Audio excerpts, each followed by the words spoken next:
Hello.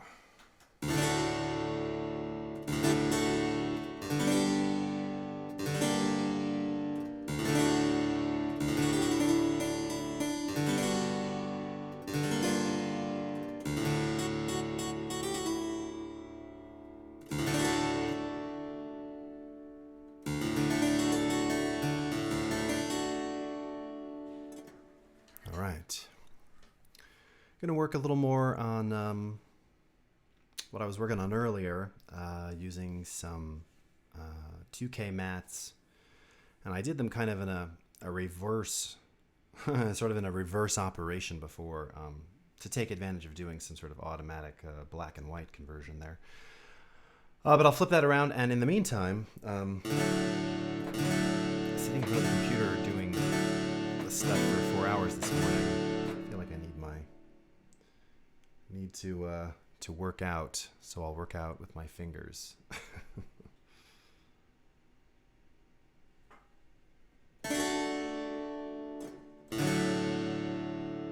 Hello all. So this is where we left off, by the way. Started putting the grade in here, coming together very nicely.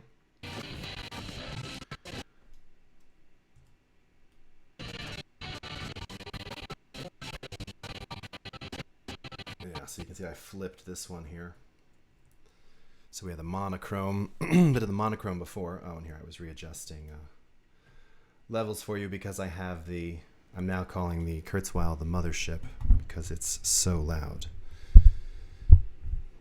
You can hear it resonating back there.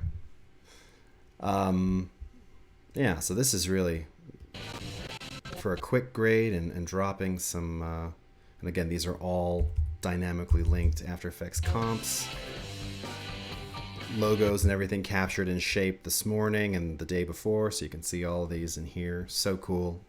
Did that workflow earlier. And again, just as a really rough use of the mats in here. Coming together nicely there.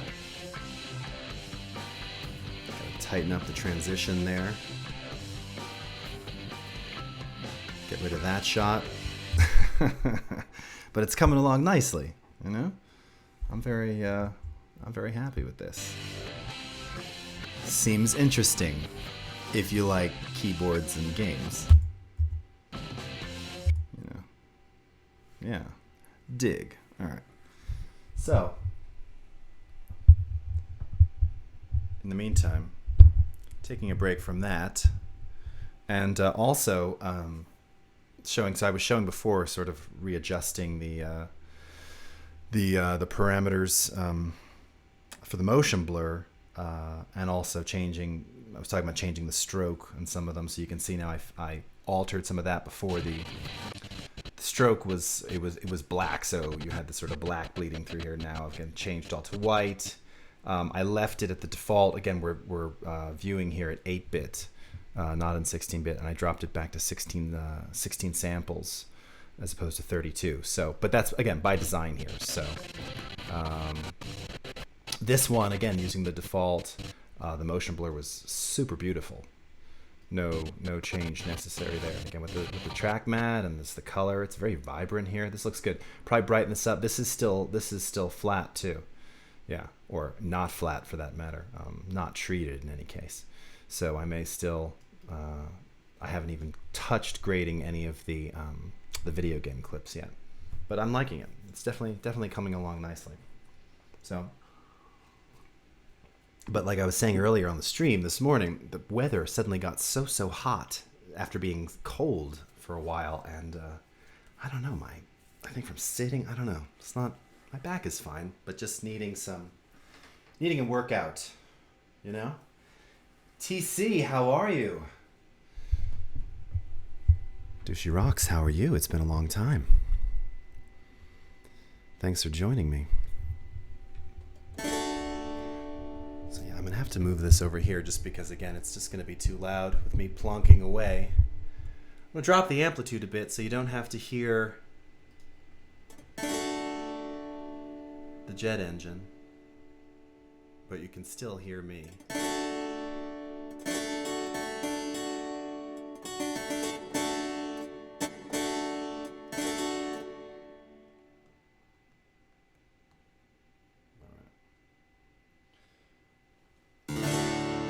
Keyframer. I know, see, that's Keyframer, that's what I'm just saying. No, we haven't left the computer, and that's why now. So I've been working more, tweaking the edits in AfterEffects and playing with motion blur. So I need a little workout. So I'm gonna do a little harpsichord workout for just a couple of minutes. Thanks everybody for joining. If you're feeling like in a chill classical mood for a few minutes, this is gonna be a little intermission. She rocks. Yeah, it's been a while. Really good to see you. Those of you joining today, She Rocks, one of the original voices, singing on the Twitch chorus of Gather the Crowd. That's right. Oh, see, there you go, Keyframer, right?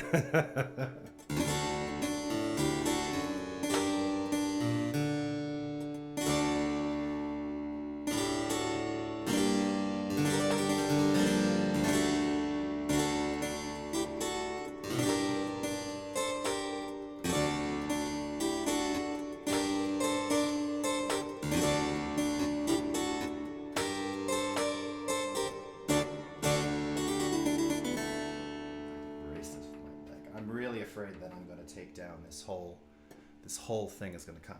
This Kurzweil is really too big for this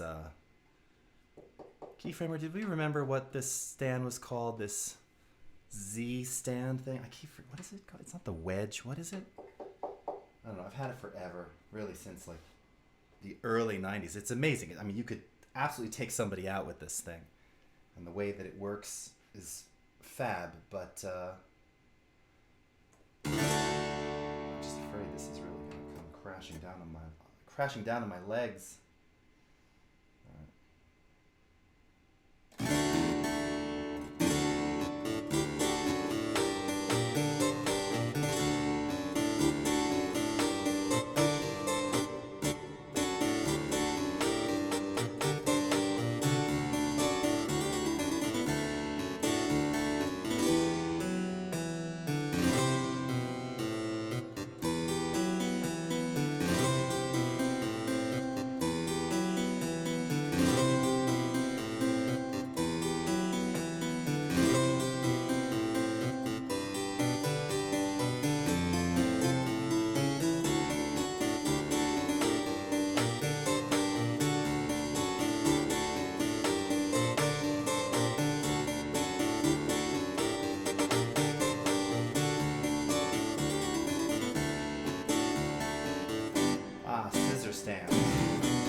AdobeShape is a capture tool, which is now part of Adobe Capture CC, that allows you to create vectors from anything that you see, snapping a photo with your camera and synchronizing to the Creative Cloud.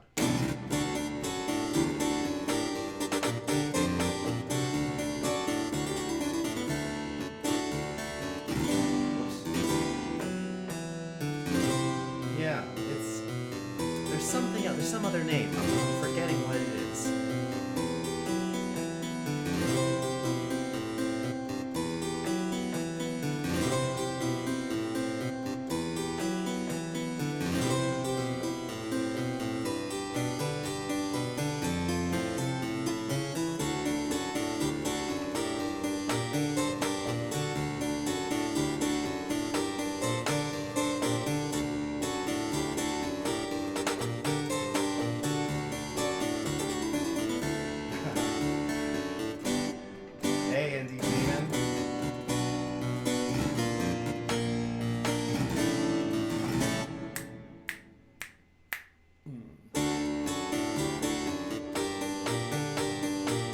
This part is supposed to have dynamics, but being played on a harpsichord, there aren't any.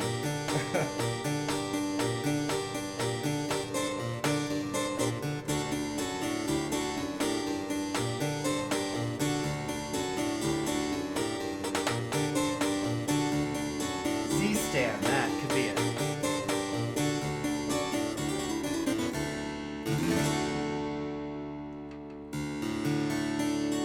Oh, Demon Wolf, thanks. I dig doing the keynotes indeed.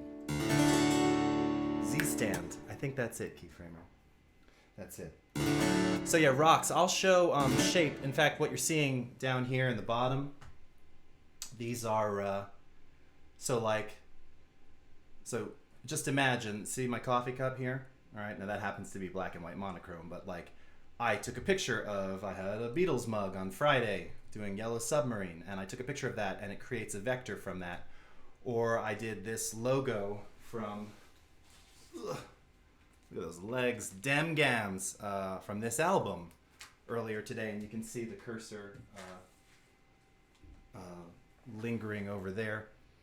And for this dock that I've been putting together, I wanted these logos of the different synth manufacturers. So I just snapped a photo and turned it into vector, and then it appears in your library, and that's Shape. Well, it's Shape, but inside of Adobe Capture CC now. Key, this is over here. It's got 2 tiers, yeah. Indeed. It's actually 2 little, like, right? So the stand is a Z, and then coming out, there's like these two-pronged V's that are just sticking out. I mean, it's like supporting the weight on top of here, because this is this Drobo, this thing, it's got 14 terabytes, man. This is like, again, you could take someone out with this thing. It's so heavy. Take him out. My God. My origins really come out when I start talking like that.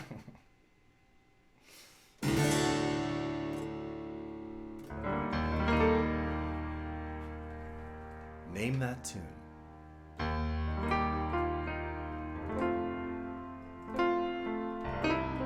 Yes, Rocks. That's the one for mobile devices. iPad too.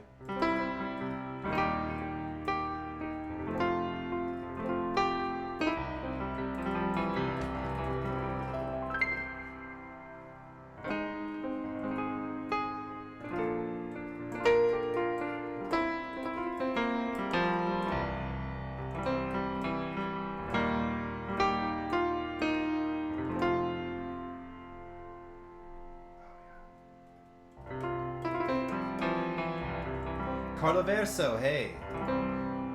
500 terabyte drive rank. Yeah.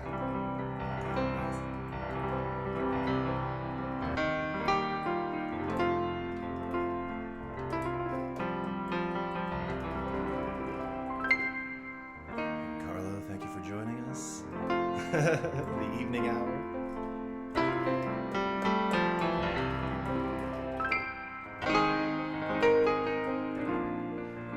Saying that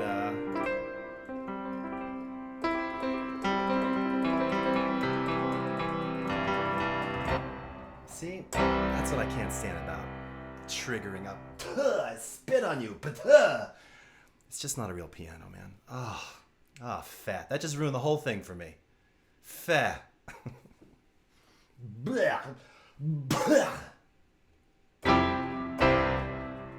But I do like this VSTI, despite the weirdness with pedals and stuff.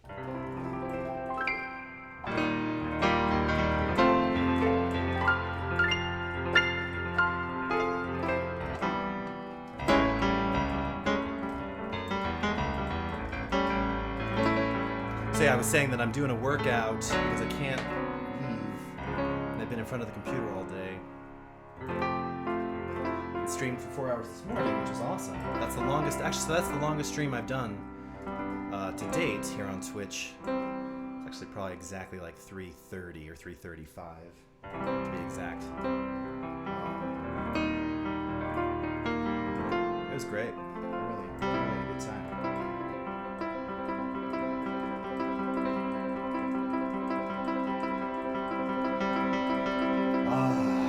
It feels so good. I can't even tell you. Now you see, this should be sounding, but the samples are just,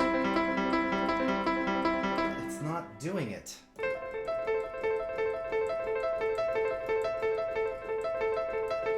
Oh, that feels so good though. Just, does anybody remember,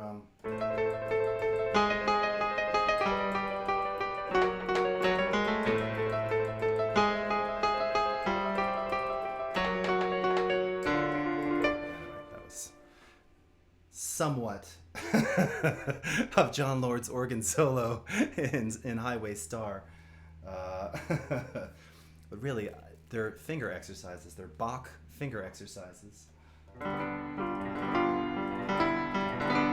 Yes, and if I had my kit here as well, we'd be sharing the exact same feeling, because I know, it just like, I need all the pieces to move.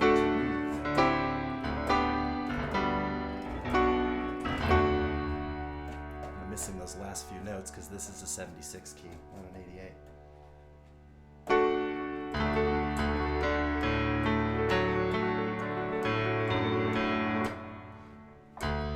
So I was talking to my mom recently, and one of the last piano concerts that I ever did. I used to be a concert pianist when I was a kid, like preteen. And one of the last ones in the last year or so that I did it was in December of '98, and I guess there's a videotape that still exists.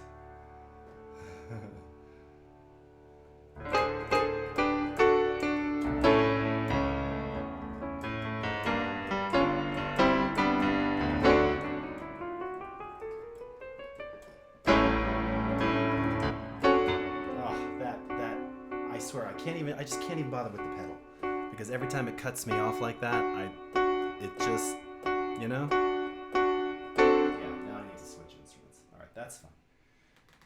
So, I talk about, here's a little personal note on my channel here. So, many people who know me know that I meditate. I've been practicing meditation for over it'll be 22 years. And it's a huge part of my life, existence, daily routine, and part of that is it's a lot to do with breathing and sort of rhythmically breathing, and even the mantra that I use. A lot of people have a phrase or something when they do meditation. Mine is it's actually a melodic mantra. It's an Indian raga melody, and but similarly, part of the sort of chill out, or part of the feeling of a post meditative state is that you're sort of timing and again sort of rhythmically locking in all these things together, so you just kind of store and harness energy that way. And part of doing that is actually playing drums through here as well. So some of you have seen me do that before. It's again getting the fingers going, very slow, very fast, different combinations there.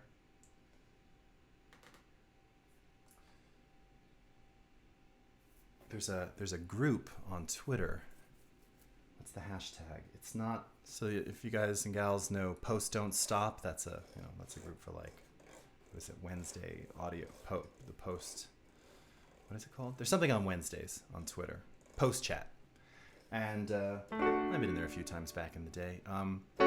But they started about 2 years ago. In fact, one of our guys internally here at Adobe helped this whole thing about editors and people in post to like, step away from the machine, sir.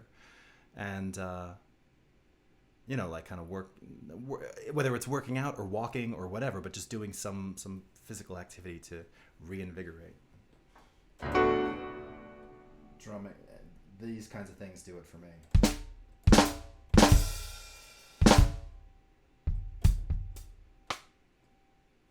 And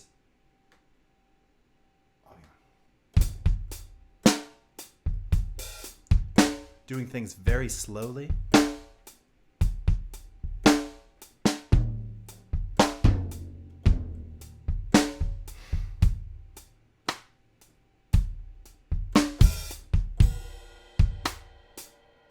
Feel it?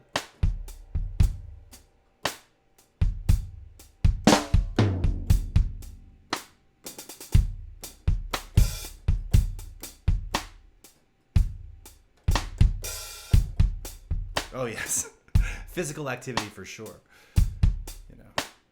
But it's just like that, gets you at it. We get so locked in, I mean, the other night, Saturday or Sunday, I was working on one of these things, and I was like,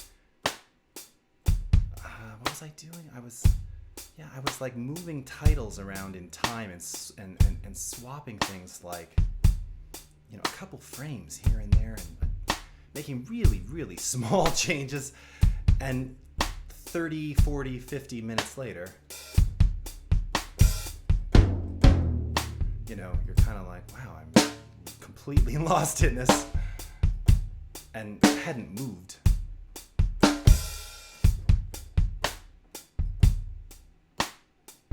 There you go, keyframer. It's very slow.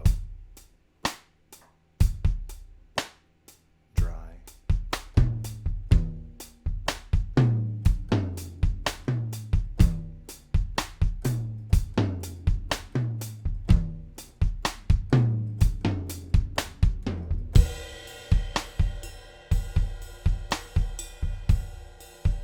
Oh, that's good to know, Rox.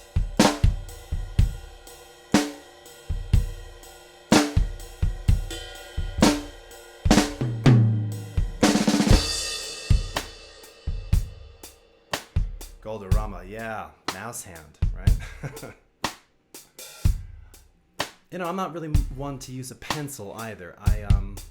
Camera's there, I'm talking there, stretched all over, hands are playing over here. That is an ADD, I don't know what is, in a good way. But, yeah, I mean, I live and die by the mouse.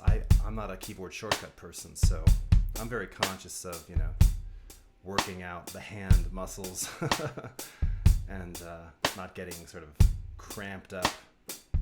The chair helps enormously, of course, just position and posturing for me. Because really cheap chairs, that'll kill you, right?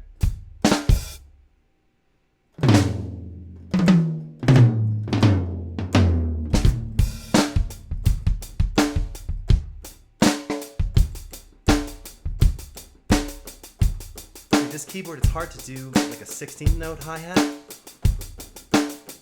And I don't know if you can hear it, like it's so loud because they're weighted, these keys, so I really have to pound them.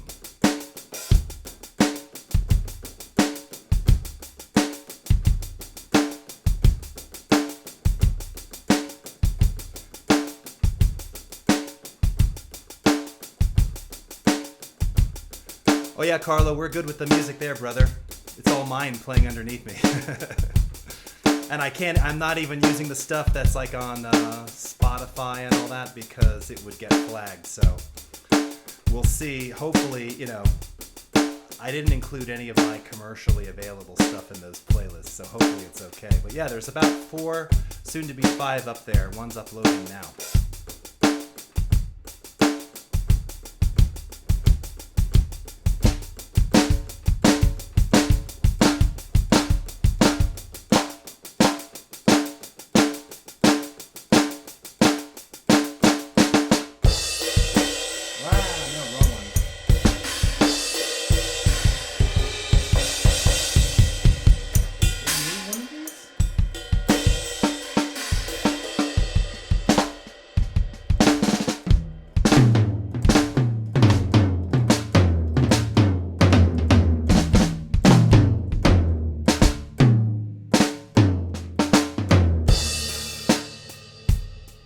When in doubt, default to Ringo.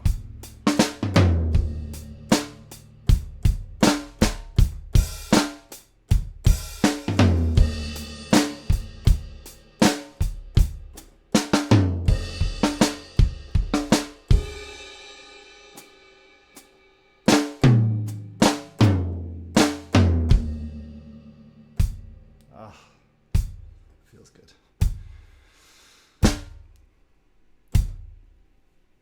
You guys feeling it, or what? All right. A little more workout, and then we're gonna be good. Go back to some editing.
key point.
Thanks, Rox. Yeah, it might put you to sleep. Be careful. I hope you're not driving.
Okay.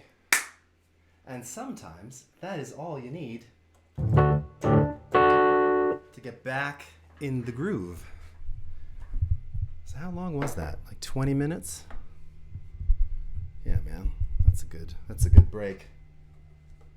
It's a nice break right there. Oh, whoops.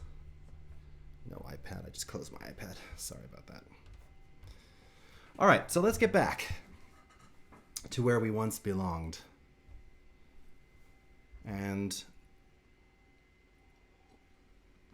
I think I didn't need to make too many tweaks here, but what I wanted to show you instead, versus the way I had the mats before, and this is more of the traditional way that you would use this.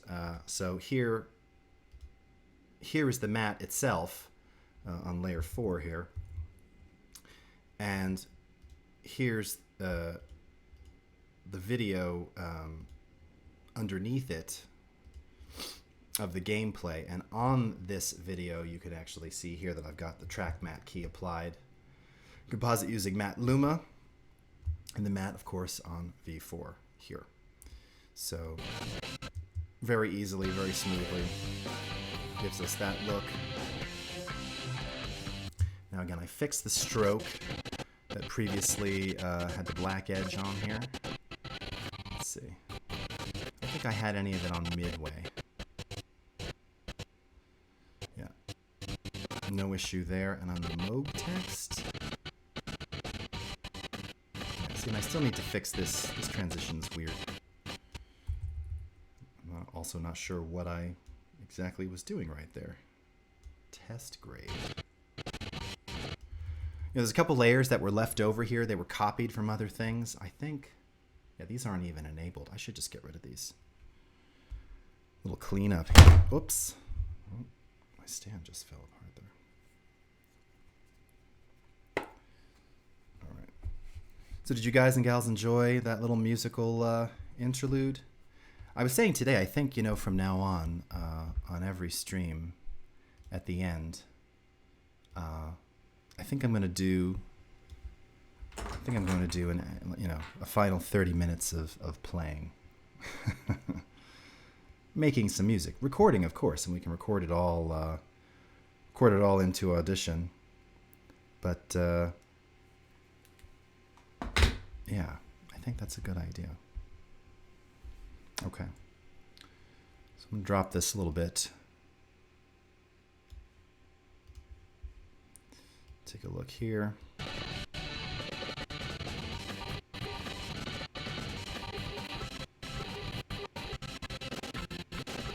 Yeah, see now if we use, I don't currently have a mat on here, so I feel like this wants something. And this was the question I was having before, like, do I want to keep these all consistent and go with this same look? I mean, I can definitely find a suitable shot of the Moog to sort of, yeah, to fill that space. That'll look good. Something you haven't just seen, though, that's the question. And it does segue to this. I don't know, what do you guys think? You're very quiet. Very quiet in the chat.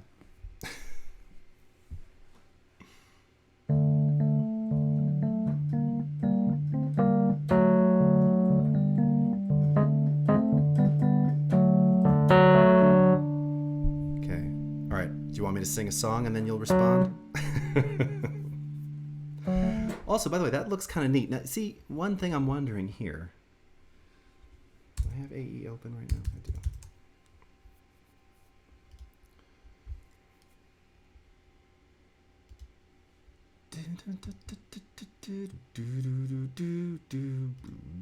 Okay, I've got that set here.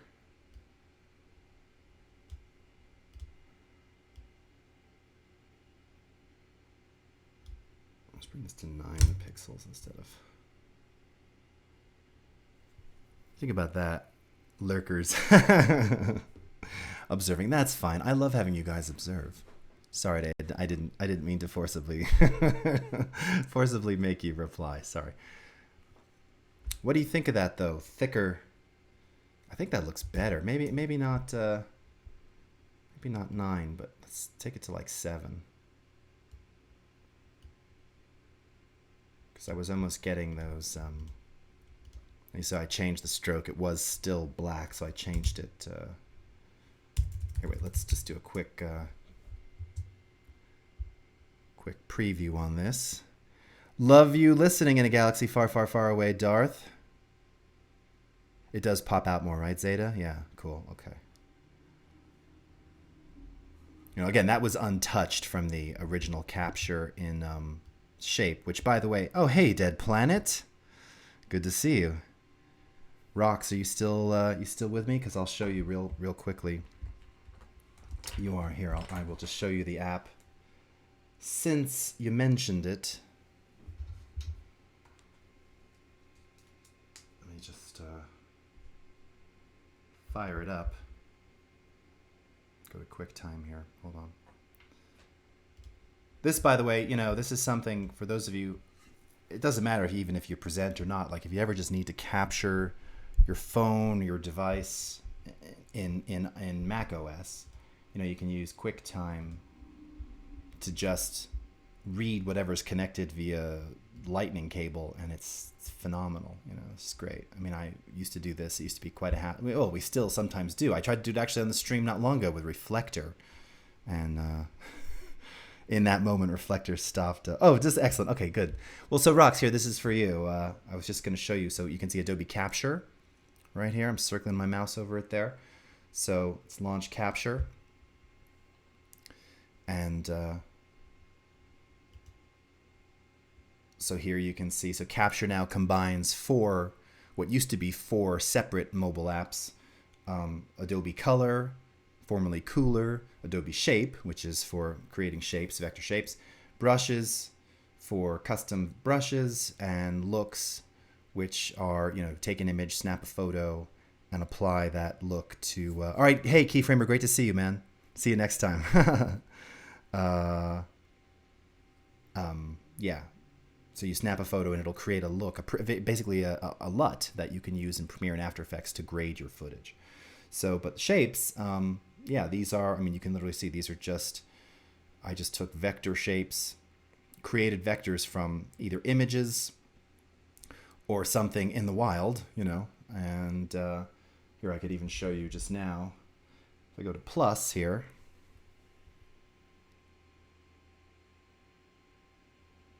oh, interlacing in the stream itself. Weird. Yeah, that is weird.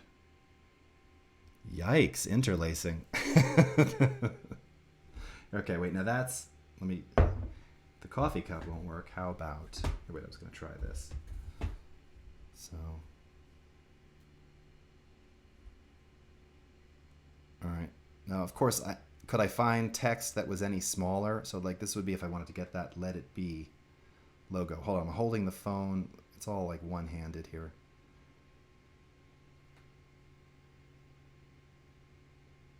Yeah, that's not very good. Okay, so let me capture it. It's also kind of dimly lit in here at the moment, so this is just not... I'm not in the best environment, Rox, to show this to you. But I think you get the idea. If I can get something a little brighter here. Let me see. Creative Cloud logo on the back of this. This should work. This should work better anyway. So I can adjust here. The outline, I can actually tap the screen to see what the shape preview will be. Yeah, I'm just having a rough time because of the lighting. All right, but you get the idea. So I'm gonna snap this for giggles right now. And then what I can do, obviously we got all this noise and all this other unnecessary stuff, but I can tell it to eliminate all of that. Okay, so I'm just, you know, scrubbing over this with my finger here. Eliminate all that stuff that we don't want. I'm going over this really carefully. I already accidentally removed the outer edge of the Creative Cloud logo there, but so you'll just have to bear with me.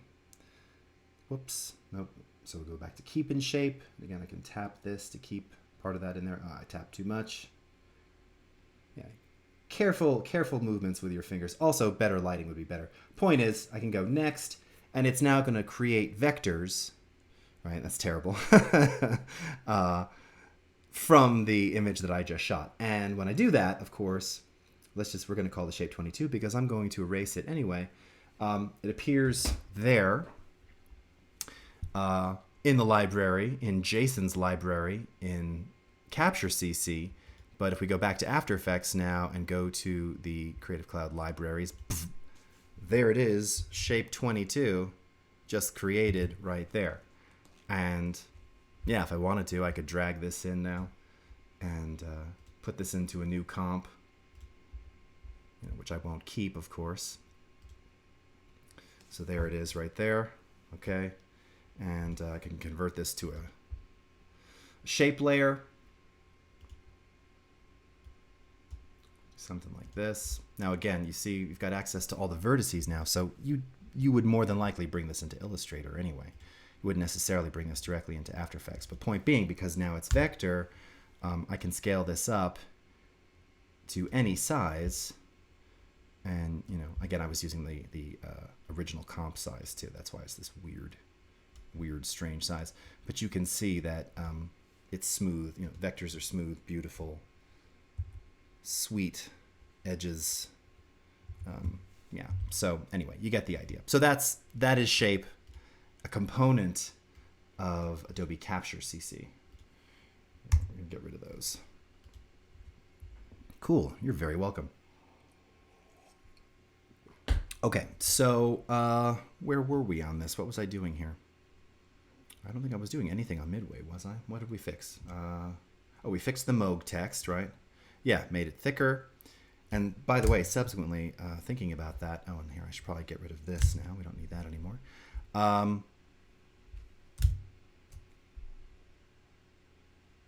Realizing that's, so you can see it there, right?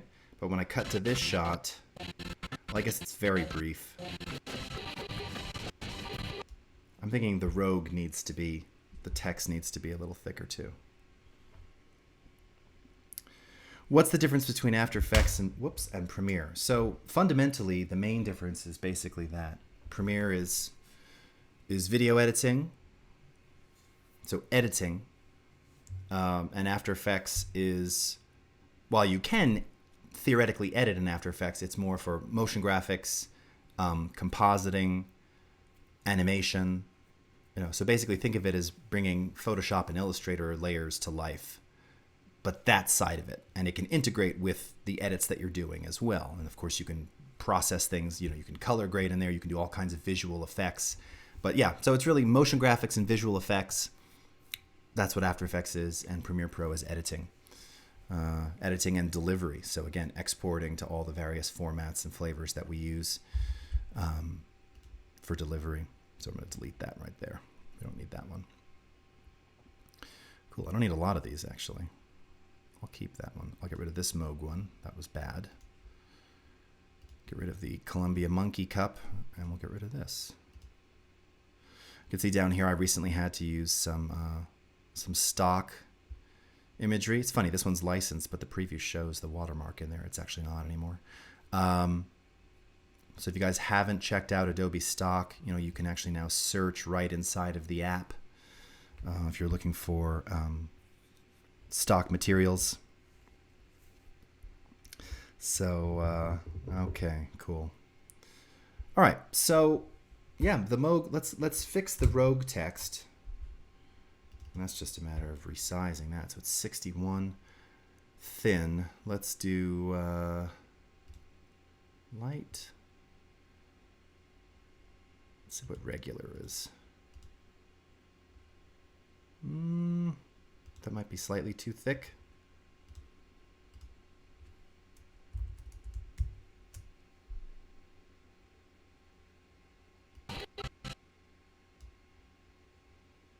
What do you think? Yeah, I think that's actually pretty visible. Looks kind of cool. It's a cool shot right there.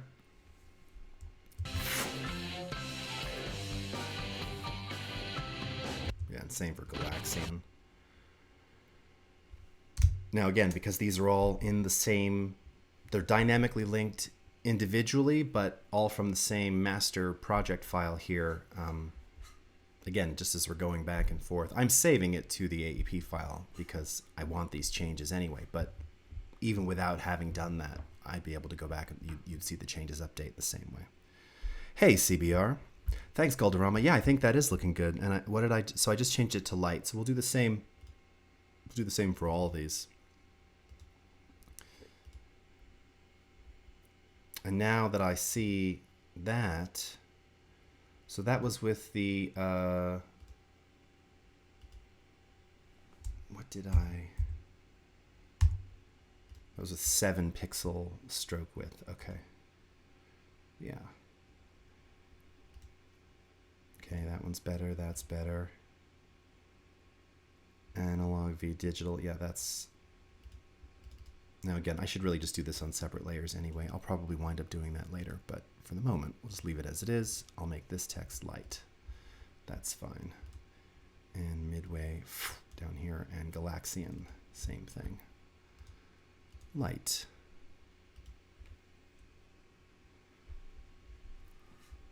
This whole thing might need to come up a little.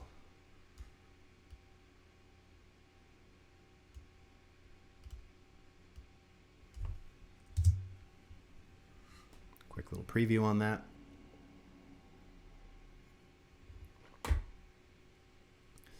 And remember, you know, like I said before, I'm only doing, oh, you know, I can also probably put music back. I'm only putting the, this is default motion blur on here. This one, I think, did we wind up modifying this? No, this is still in its original format, but also we're still in 8 bits too. So again, I'll change this. I'm just keeping it lean for the purposes of going back and forth here. Yeah, I still have it at 16 samples per frame. So at 32, as I was showing before, visually this is just, the motion blur is so much nicer. And then when you go to 16-bit, you know, this almost goes away entirely. But just for previewing here, for working, it's fine. I'll keep it in 16, just because everything really is, you know, for this laptop especially, running so real time. And this does not need to be 5 seconds. Oh, whoops. 4 seconds, thank you.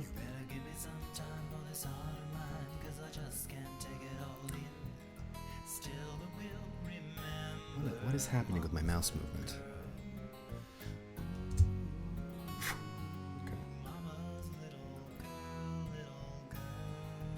Yeah, see, now it's really bothering me seeing that, but it's okay.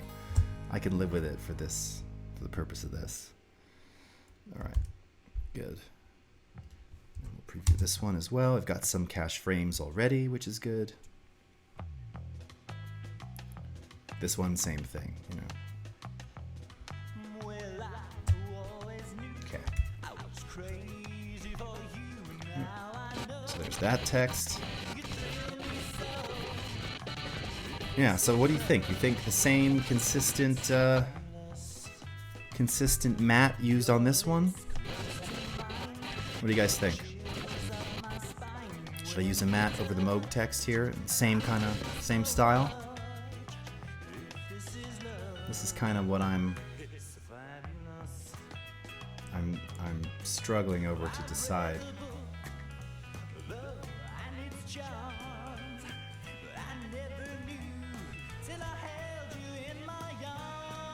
It's so funny, that's like the first matte. There's, I don't know how many hundreds in here. It just kind of works, I don't know. I mean, I could do something like that, but that's just going to be kind of busy. And that off to the side thing could work. I should probably go to the footage that we're using. Something like that. Consistent rocks? Yeah, you're probably right.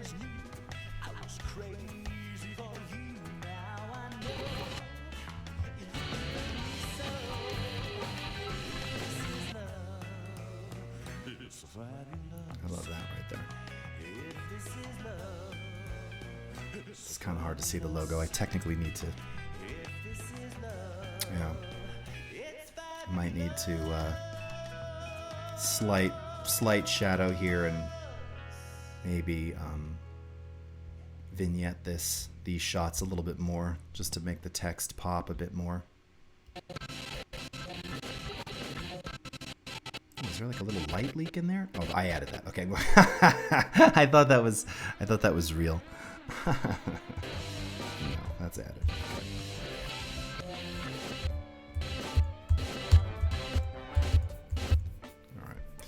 So let me see. Let's see about grabbing the same one for consistency.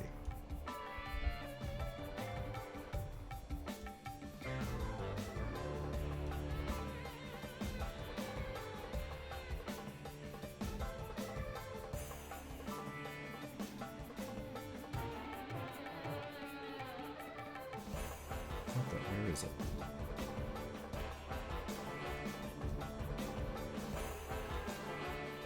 There it is.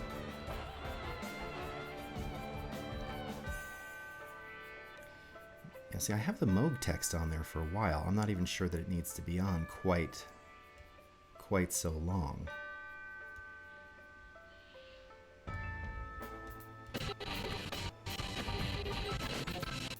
See that, and that mat's going to be on there way too long too.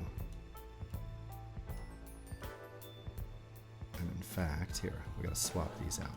This is what I was talking about. A lot of this stuff, you know, I added over the weekend and in anticipation of moving it afterwards. So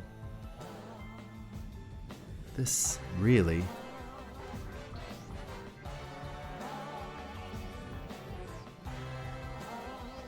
let's put that up there, that up there.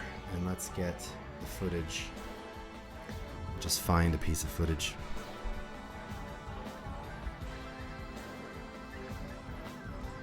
Yes. Yes, Dead Planet. Yes. I gotta kick all these back. I do kind of like it overlaid on that very first shot, but I gotta find something here that's. See, that's already been used right there. That's used later. I think I'm. Do I have the contour generator here? That's the front. That's the side.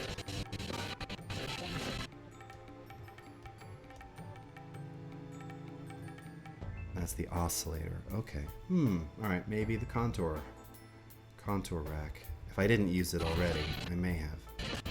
Oh, hold on. Is that it? Yes, that looks like it. Contour rack, yes. Flargles, okay. So I'll go back to the master. Because again, one of the things I did, I only brought in footage that I used. So, oh, well, thank you very much, CBR. Yes, those listening now, this is my own music, but specifically my own music that I've never released anywhere. So it won't get flagged, it won't get silenced or muted on Twitch. Thank you, TC, and thank you, CBR, for that. Okay, Moog Media.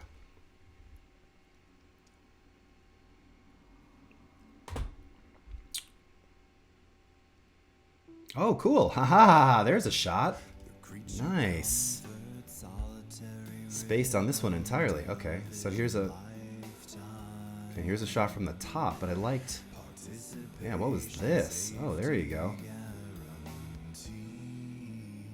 In desperate need of some stabilization, but it's kind of a cool rack. That could work out just fine. Cool. Okay. Found treasures. Okay. So it might actually, if stabilization doesn't work here, because I think it's too shaky to use it in real time, slowing it down will. Because I'm afraid stabilization is going to try and recrop it, and you're going to lose some of the nice blur and rack that I'm doing. So we'll see.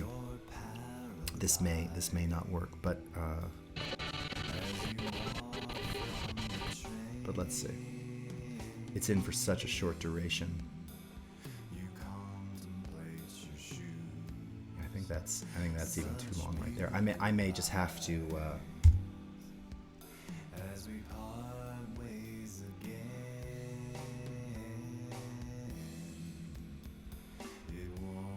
Yeah, totally, right? Play with the speed. Well, yeah, because the thing is, as I said, that what I'm afraid of is that the stabilizer it's going to crop and reframe this, so much you know, you're gonna miss, you know, you'll miss kind of the shot. So in lieu of that, a great trick is just to slow it down so that, or speed it up. But in this case, I would just slow it down and let it kind of focus right on this area right here. This slight little, you know, refocusing, which is kind of nice. Yeah, in fact, I'm gonna shrink this up right now.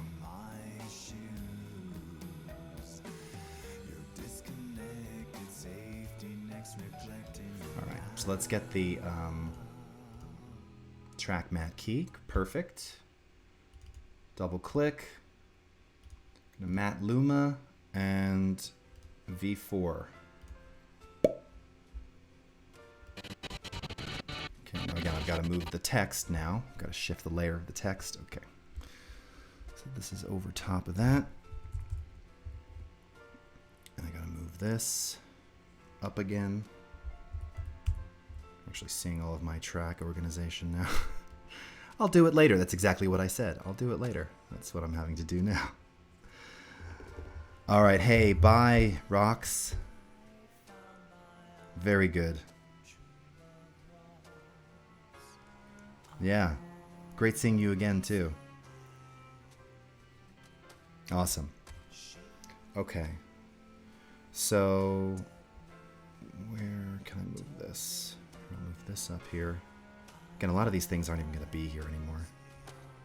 And that's, you know, for me, like, because you've seen me just assemble this live.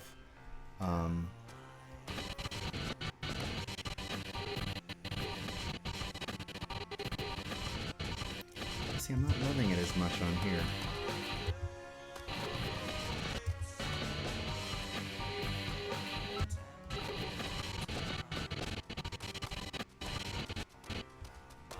Hold on a second.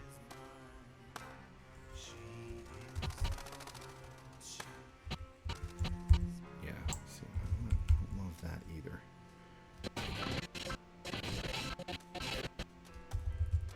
Having these transition. Yeah, I want the transition there. It needs it. So I'm gonna grab that. Where's that transition? Right there.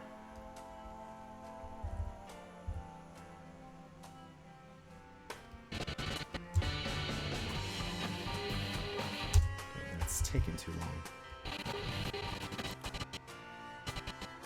Yeah, okay, so this has to start there. That was bothering me. That's bothering me.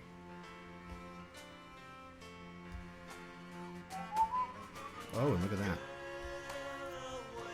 I'm gonna have to extend a piece of the mat right here. Just this section because it's too short. It runs out of space. Although, maybe it's stylistic that it drops to black. No, not really. That just looks bad. Okay.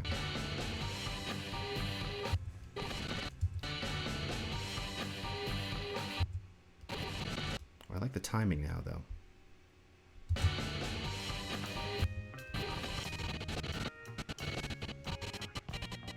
See, now, you know, when you get to this point, this is what we're really doing. See, now this is bothering me. And now, and the other logo did fit in there, right? Yeah, midway is not affected by that, but Moog is. Okay. So, and I think I even moved it up. So now I have to shrink it back down. Okay. So this is what it is, right? It's timing and like resizing. Now that's if I go with this. I do kind of like the shot.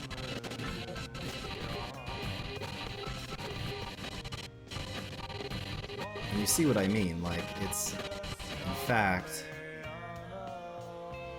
here, let me see. Yeah,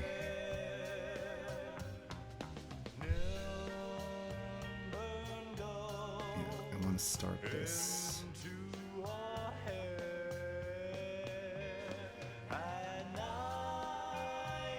There. So I was just sliding there, so you can see it'll start in focus and then start to fade away.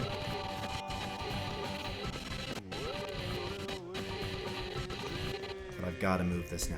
If we like this. Is it cheap to do it two back to back? Let's see. Forgetting that this is too big.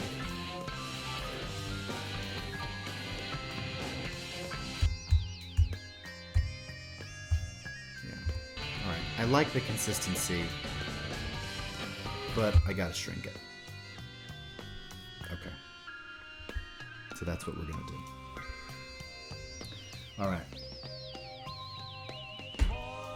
Even before I do that, I think I'm going to grab some more coffee. But here, I gotta fix that. Yeah, it did get suddenly very big. I don't know what happened there. How did this get so large? Actually, that's the native size, I guess, huh? Okay, so I actually need to scale this down.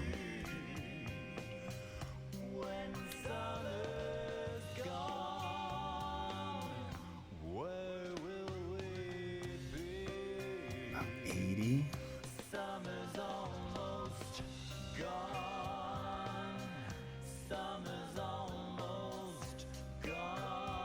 Now the rogue text is probably too big, but let's see.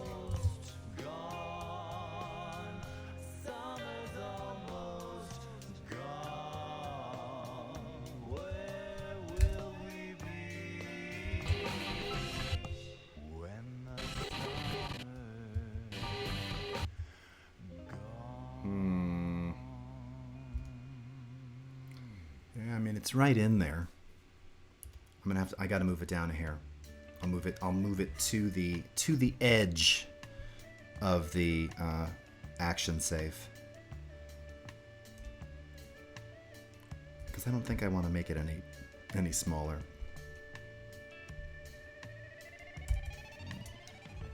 So let's do that. Select both of these and just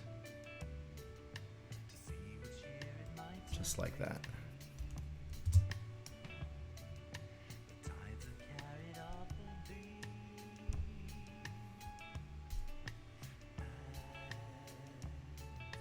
Cool. Yeah, and what do I got going on with the wiggler here? So, what exactly? How much? So, yeah, maybe I'll change this. It's a little too much. So I'll do -3 and 2.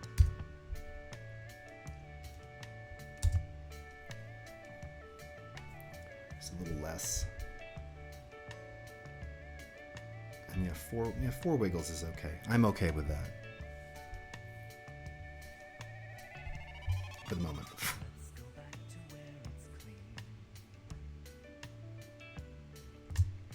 Okay. Aha, there we go. Okay, now we're getting somewhere.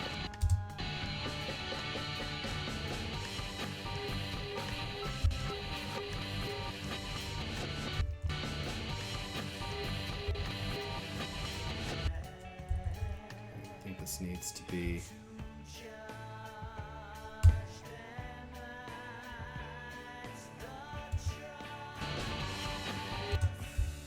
almost needs to be longer.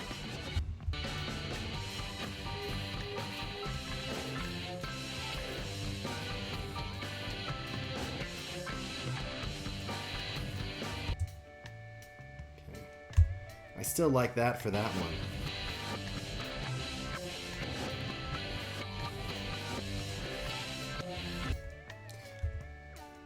Yeah, let's take that off.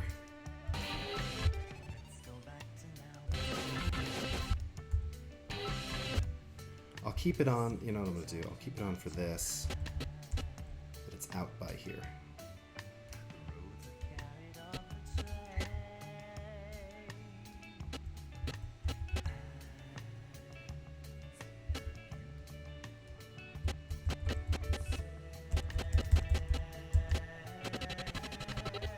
Start to lose it a little bit. If I can, let's see. No, that's not, there's nothing left.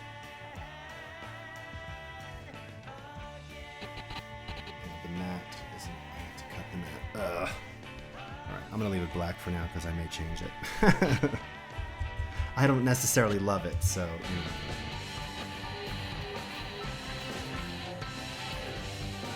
It's nice.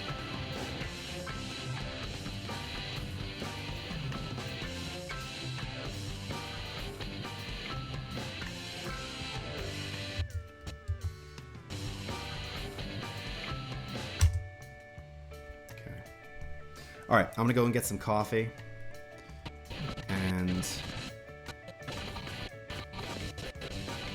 I'll be back in a flash. All right, be right back. Stick around. Let's see what's coming up next. Curious. Oh, this was the ill-fated single from that album I was mentioning. Tiger running with your brain, tucked beneath your arms like a devil train. When the angels from the heavens meet the angels from the earth, you'll hide inside your cave. Oh, that's right, of course. And we know we ain't slower the vengeance.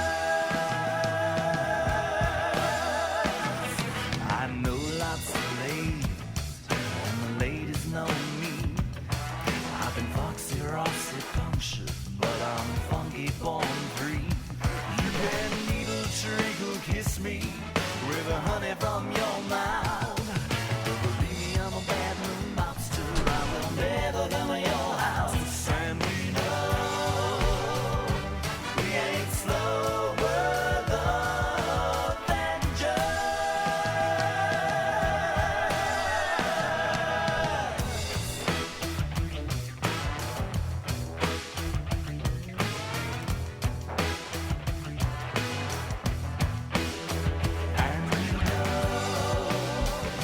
Sorry, I didn't see that.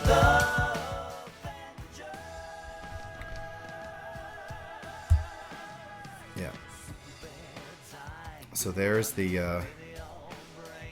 that's where the timeline is now. Here, let me see. I've got an audio track that's got nothing on it. Let's delete that. It's a better look right there. Starting to look very good and colorful and busy. So we've got the those indie scratches over here. So again, we were talking before about stylizing some of that with the overlays. Just a different overlay.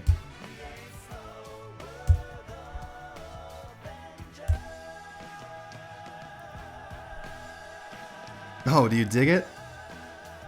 Thank you.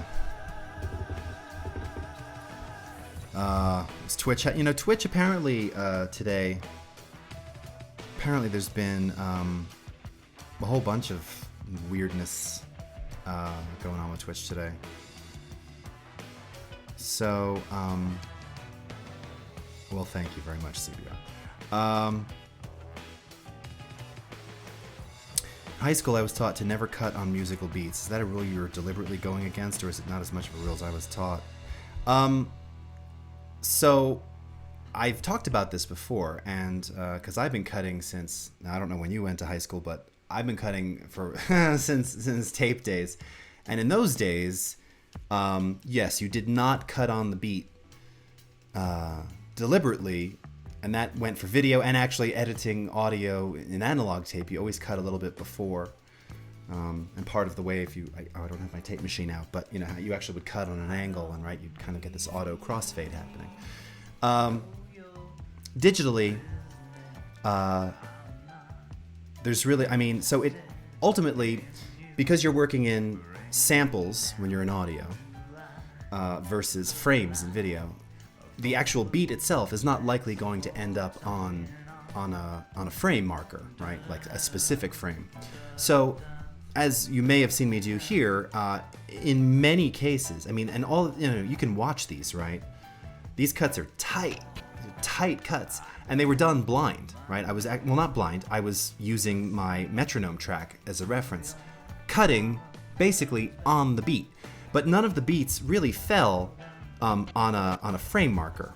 So, like I said, I was either cutting a little bit before or just after. Generally, it was sort of about a frame before, but in this one here I actually did like 2 frames before. For whatever reason, it just looked better to me. Again, I can come in here. Right, so this is again 2 frames before. Maybe all of these in this section were 2 frames before, I don't know. Okay, we can even play these though. And if you listen. Bam. Bam. I'm just looking at the lines here. Bam. Boom. Boom. Right on the beat. Boom. Okay? But again, is it actually right on the beat? Not exactly, because again, you're dealing with samples versus frames. So here's a perfect example. As I said, just before the actual beat. Now, you also have to kind of listen to, because sometimes where you're actually hearing the downbeat, like if there's a kick drum or something, it may be even another frame back. So, but it's basically right there. Now, if I went into audio units, where I'm actually in samples, Emma, then I'd be able to cut right on the beat. And yeah, that's generally not so, it doesn't necessarily always line up, right? So it can, and certainly for sync, sometimes that's exactly what you have to do, and that's why you have that flexibility. But no, I mean, for most things, you're within a frame. You're in the frame. The beat literally falls between.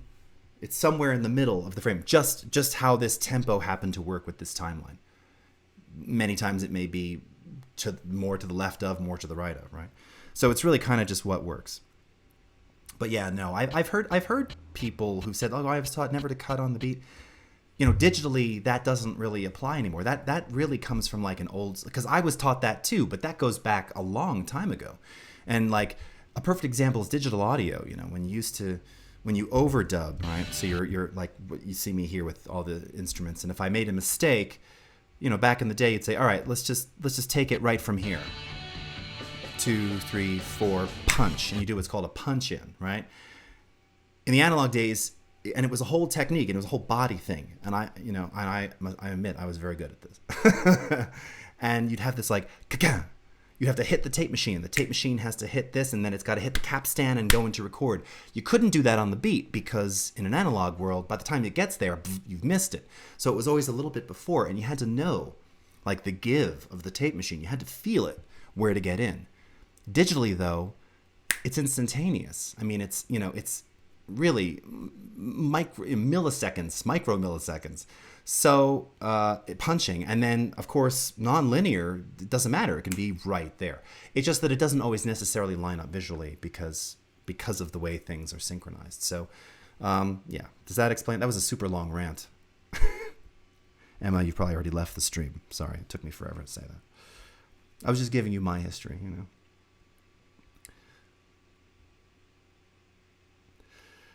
Yeah, I don't know. To not have 2 things happen, that's very odd to me. See, for me, being a musician, but as I've said here, I actually started professionally in video even before I worked in the recording studio. Me, it's all about the synchronized timing, like especially for something like this. Maybe not necessarily with an episodic film or something, whatever, or episodic film, a dramatic film. I was gonna say an episodic TV show or a dramatic. All right, it's again too much computer time. Dark room. Need to step outside. So yeah, so you get what I mean. And there are times when you don't want to do that, but for this, and the music is like heavy, right? This is Queens of Noise, right? Right? You just want to feel it. Here, let's turn this back up. Where's my freaking mixer? Yeah, I've got this way down. See? Okay, yeah. Let's hear this. Let's feel it. Feel it. You gotta feel it. And then you'll feel it and you'll be like, oh yeah, that's where it has to be, right? Hey, I had a lot of professors tell me a lot of things that, wasn't all bad, but wasn't all great. And ultimately, Fingerspitzengefühl.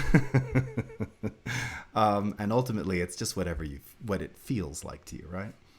So, I always take those things with a little grain of salt, right? It would be like egg banging to reggae. Yeah.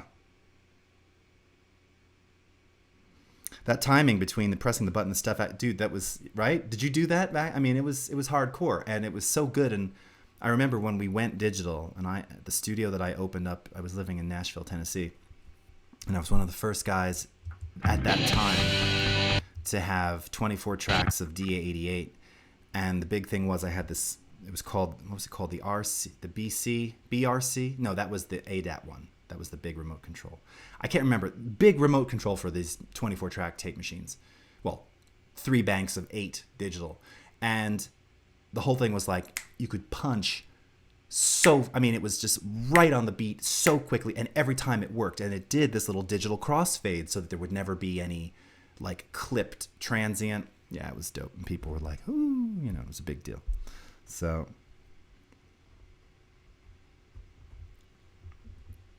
yeah, I don't know. That seems odd to me, But watch this and tell me if you feel like it should be anything other than where it is. All right, take a look.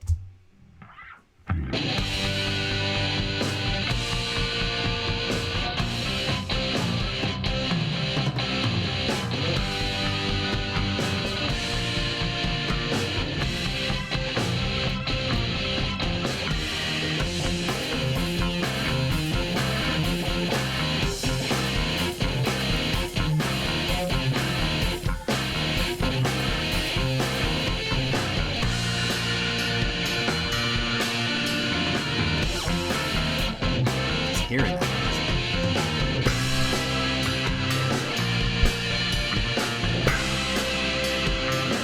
I want it to hit me in the face.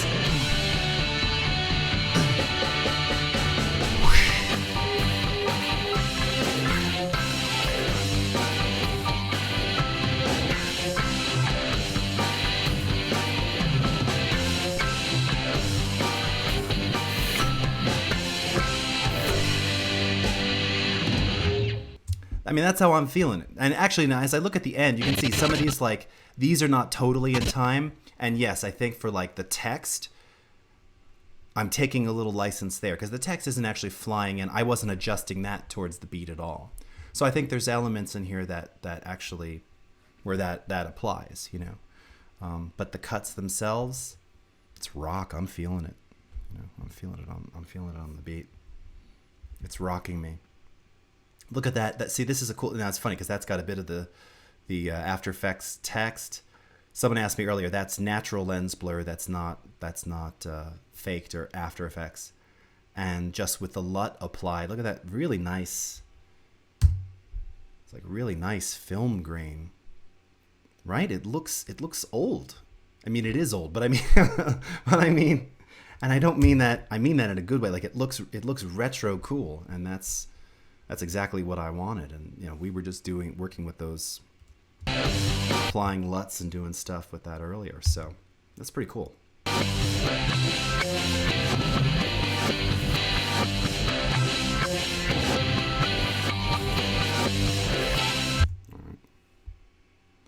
Hey, Harf, how's it going? Thanks. Yeah, definitely. That's an excellent comment, Platinum.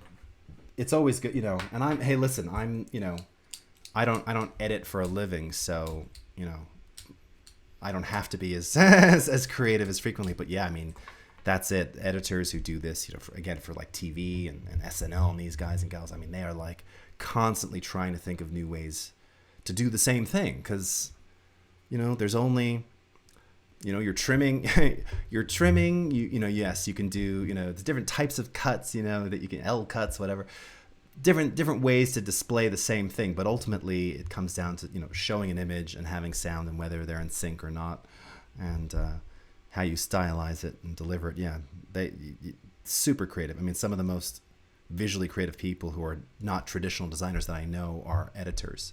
Who just Vashi Nidamansky. Now I believe actually does some illustration stuff, but I mean he sees a finished video the way that I hear a finished song.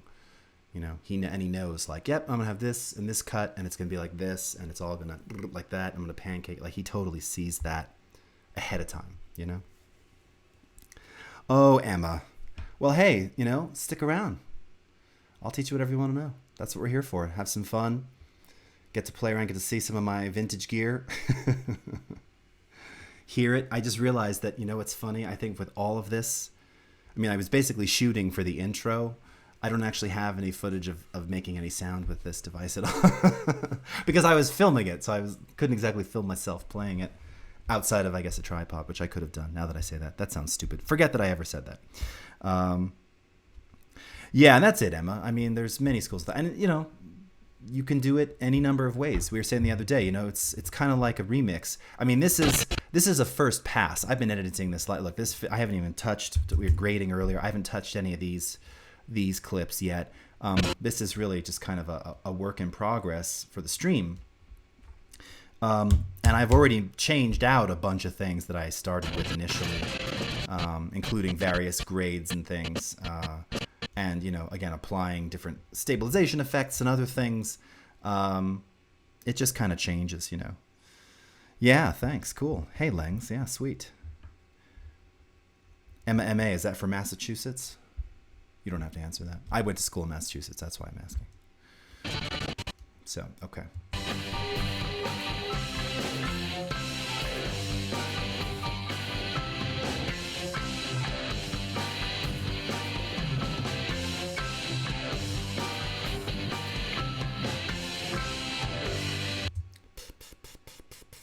See, I think I'd like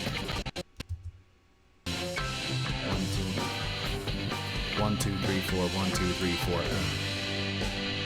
I think I want 8. I want 8 cuts there. Which would be eighth notes. Which again, I can cut to the metronome really easily. Tick, tick, tick, tick. I can also just lay them down. You know, you can lay down the markers too. I don't find this is always quite as responsive, to be honest with you, but you can. Do I have tips on talking to clients that video edit with their eyes and not their ears? How so? I mean, because again, yeah, I mean, I've definitely a lot of the stuff that I do on, you know, just like little pro bono things that I just do for fun, just to kind of keep doing stuff, is usually interview type things, and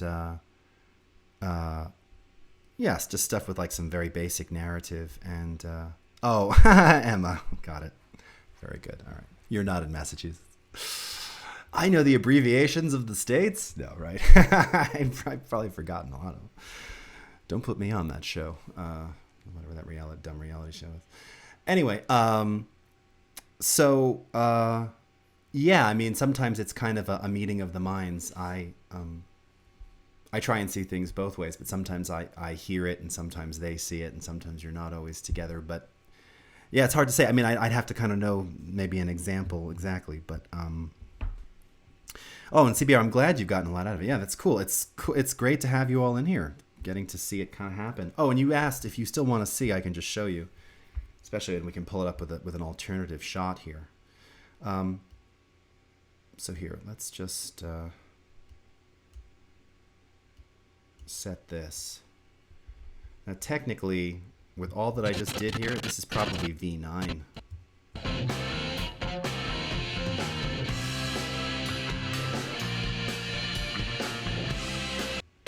Yeah, see, now I could even, like, it might be cheesy to do that.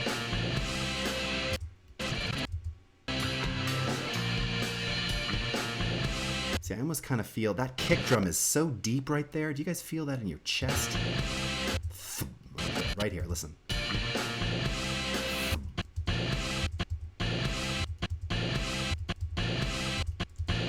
I feel like that almost needs like a dip to white so that it has like a flash. That might be cheesy. Let me try it. I kind of just see it there because that kick drum is so intense. It kind of... Hey, and go Starbuck, of course. Yes. Nice to see you again. See something grow out of nothing, exactly. You know what's funny too? Here, you know what? Let me save this. I'm going to save it as 8B. Let's see if I have... well, wait, I do. I don't even remember. Let's see what the edit is. Look at this. So it actually started, the very first cut was... Here, I'll go into the ones that I reintroduced on the stream. Maybe this one here. Okay, so 2/8. So yeah, 2.5 weeks ago.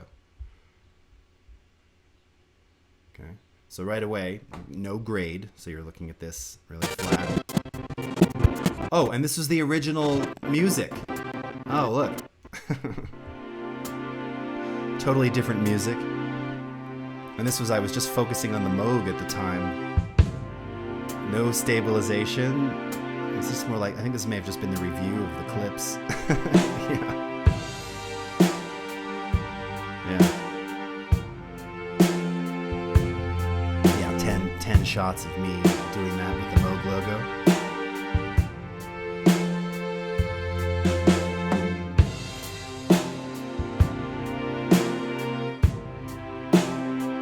That's a nice shot. I don't think I might end up using that in the final one. What's that? Yeah. Did I take that shot out? Wait a minute. Which one is this? Filter section rack 2. Huh, okay. Anyway, so yeah, so look, that's cut 1 basically. That's when where we started on Twitch. So it didn't even have any of the other stuff in it yet. All right? So let's see. Let's go to the next one here. If we go to, so that was the 8th. So here's a week later. Let's see where we were a week later. Okay, it looks like I added some of the Casio stuff. Now, had I started to put the full sequence together yet? So I started pancaking. Still the original music. Yeah, no. Looks like there's filter section 2. Filter section rack 2. Okay. Yeah, so I mean, again, no titles. I mean, it's fun to kind of see the evolution of all of this. All right, so let's go back. 2.5 weeks on a 1-minute intro. No, come on now. About an hour and a half to 2 hours for over 3 streams. So think of it that way. So really it's like, 6-7 hours, give or take, plus talking and getting distracted and all that. Right. Not consistently 2.5 weeks. That would be sad. That would be way too much. Not if your client is picky. Very well put, Langs. That's right. There's no doubt that that client exists. Sounds like a lament for the days of analog, right? Okay, so here we are, final.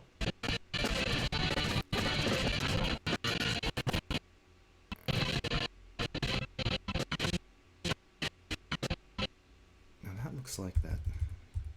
Oh, rack 2. Okay, I did use it. Yeah, I was right. Okay. Yeah, I mean, you can spend, hey, I've said it too. Not long. I mean, my own recent release, I spent so much time just analyzing, reanalyzing, re-going over. And and if you get into like a remix phase where you're playing around with this stuff, my God, it can take a really long time. So really, the next step here, aside from just, and I'm sorry, that's probably driving you guys crazy. You get used to that after a good many years. Aside from just kind of tightening up the text, although now I'm kind of happy with the placement. Again, the Midway logo is weird looking. I need to reshoot that. The Moog one's okay now, nicely visible. I like that shot in there. Oh, we're gonna stabilize that. See what happens. I don't know how that's gonna look at all, so we'll just give it a shot. Fortunately, it's short, so it won't take long to process. But I'm afraid it might, and we can still adjusted, obviously. That's the nice thing of having the mat there, is we've got some space to move around. Oh, look, actually, very nice. Looks like it's actually quite awesome. Ooh. There you go.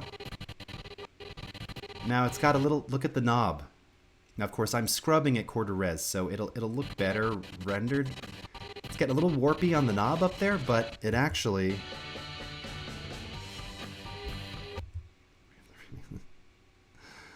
Oh, Dead Planet.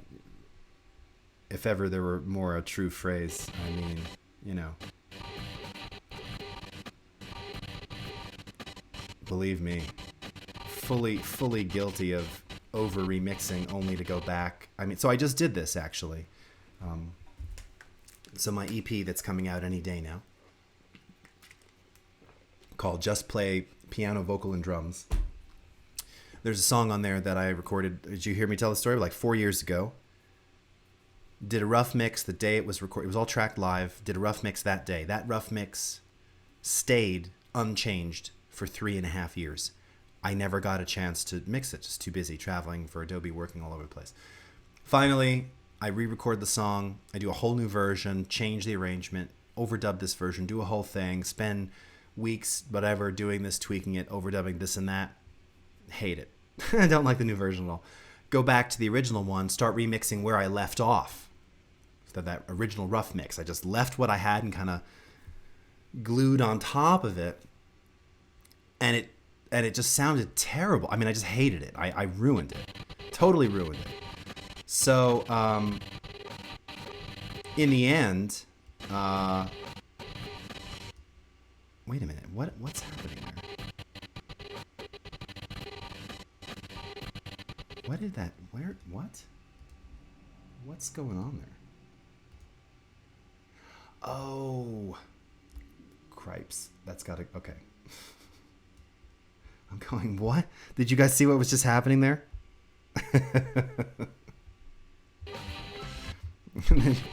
It was stabilizing the motion of the matte effect, not just the footage. There we go. Okay. I'm going, is it me or is the matte moving? Right. All right. Ah, that's way better. Okay. So yeah, anyway, long story short, I wound up going back to the original recording, clean, fresh, never touched, and remixed from scratch, every effect, every EQ, everything, and did it like clean and simple, and that's the version that got released, you know. But I went through 12 different, actually 12, and A, B, C, God knows how many in between all of those remixes of that song over, well, really, it's over 4 years, but really it's only over about a year, and all of them, like, garbage, you know, only to go back to the beginning. Yes. Oh, thank you, Dead Planet. Classic me, getting distracted by... Is that the equivalent of a bee buzzing around my 4-year-old's head? You know, when he's playing soccer. It runs in the family. Twitch has done that to me. I blame streaming. In a good way, but I blame streaming. Okay, so we just fixed that. That's good. That doesn't look weird anymore, where the mat was stabilized. All right. And yes, the text is coming from After Effects, and the mat is just, I didn't make that in After Effects. We could. I mean, that's all it is. It's just a standard mat overlay. And you can see I've got the track mat applied here, matting Luma, using this mat up here, and that's how we achieve that look. Yes, I do mix and master. That's my former occupation 10 years prior to Adobe I was a mixing and mastering engineer. And I still do it. Am I a unicorn? I don't think so.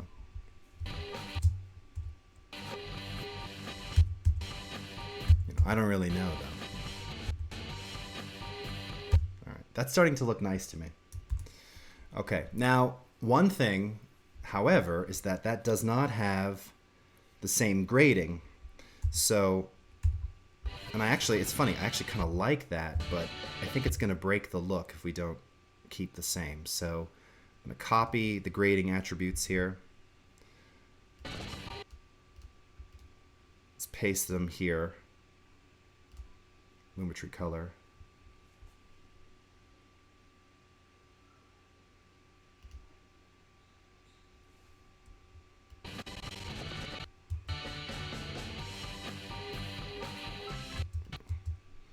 Now it's starting to look a little warpy to me, but it could work.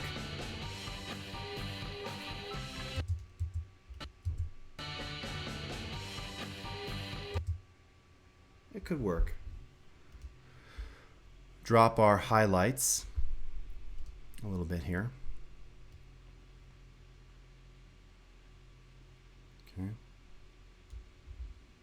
And I think I'm going to increase the vibrance. Yeah. See, had it dialed down. Bring a little bit of that back up, and I'm also going to bring up a little bit of the sharpening. Okay. Now it's a fast enough shot, and again I'm doing this rack focus, but like it starts. You can see right there. See that's where the focus starts right here. This depth right here. It's like a centimeter between the edge of this and right there. So just giving it just a little extra sharpening. Yeah, it looks nice. God, I did it again! Ah! No! And that does undo apply there? It does, okay. Flargles. I keep doing that with the gesturing on the mouse. Okay. Saved. All right. Yes. Oh, I see. Legs. Okay, yes, sorry. I'm sorry. Is my chat really super delayed? What are you doing to get that triple box wipe effect? Yeah, so that is Harf. That's as I said, these are a bunch of pre-created track mats made in AfterEffects. I didn't make these. These were provided by Rampant Design via that studio, and I've got a whole drive of them, and so you can see. So that here it is in the media browser here, and you can see it's got the animation, and I'm just using a track mat key here in Premiere to have the video push through. So again, like to kind of show off, I was getting, and I see CBR wanted to see a preferred way. So yeah, I've reorganized these, and this is the preferred way here. You can see that I had it the way that I did it earlier today, because I was wanting to go for this kind of monochrome thing. So I actually flipped it. I've got the mat on the bottom, the video on the top, and if I go to, yeah, so you can see, and I'm still doing matte Luma, but I've just got it reversed. I was just doing that just sort of, I don't know, I flipped these and was going with this monochrome thing, but it really should be the other way around, which is what I did here. So that you're seeing this now, like that. And the way that it's done, let's go ahead and save that.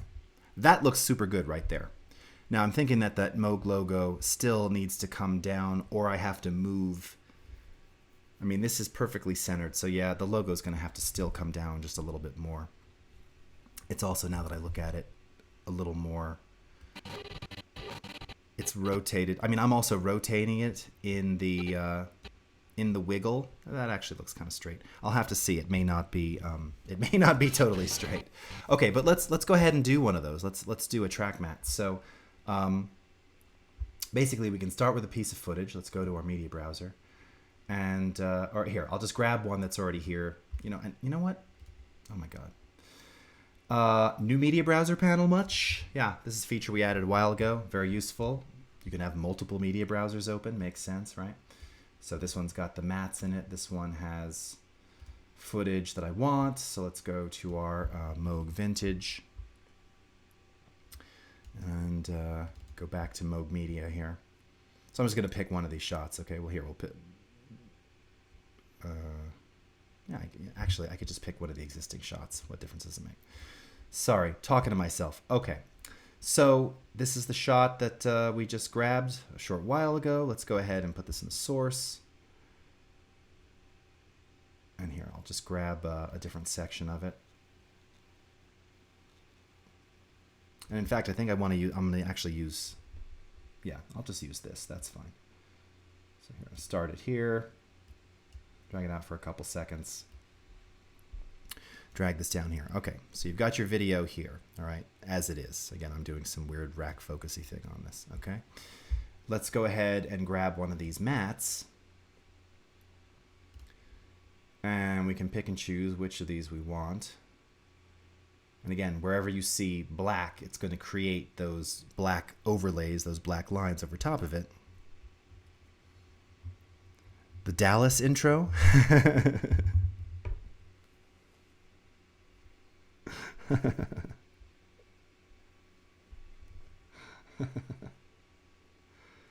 I recently rewatched that with a friend, and like the original first and second season. It's a buddy of mine in Sweden, and God, you know what? I mean, it's kitschy, but they were so good.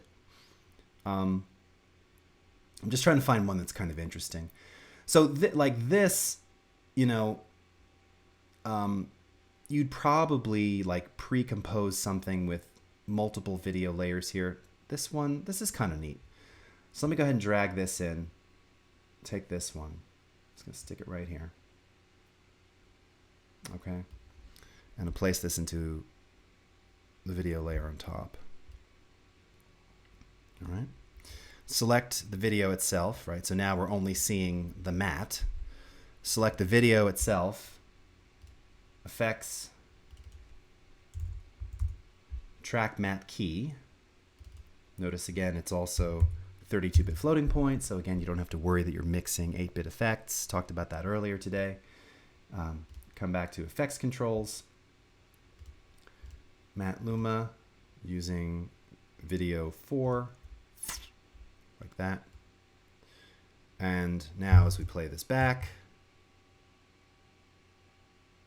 all right, and like that. Real simple, you know. Not the greatest example of this. I don't love these horizontal things, but you know, all that animation right there, all that is very cool and really simple, you know, simple After Effects stuff. And again, we could now that the track mat is on there, by the way, I can grab one of these other here. I can grab this one here from the side, this little side one right here. So, you know, something like that. This is a crappy shot for that, but you know, and actually the exit is quite nice. I like that right there. With a better shot, that would have looked better, you know. This is also where here I could let's see.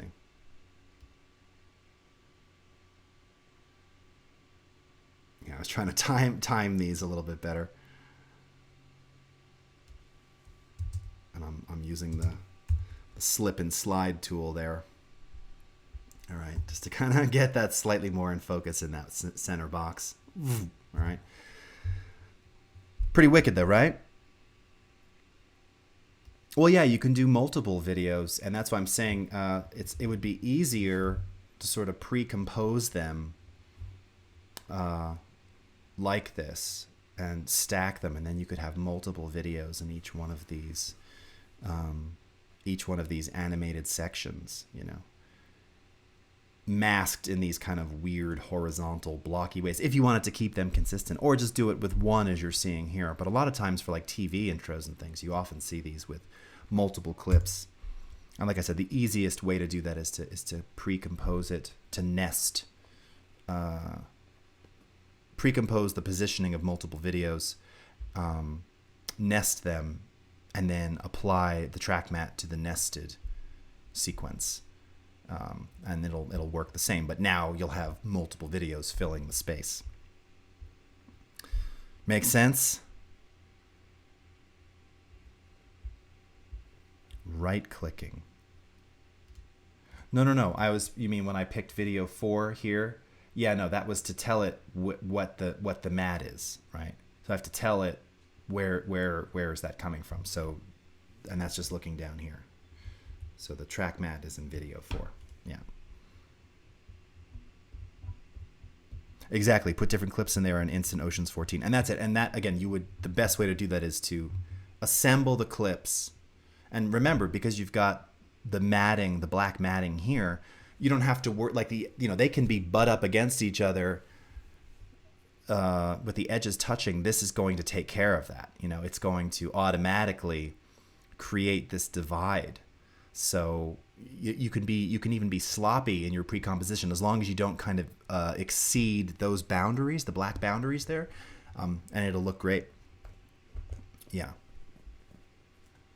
When adding an effect. Oh. Yes. What track the track mat is in. Correct. Yes.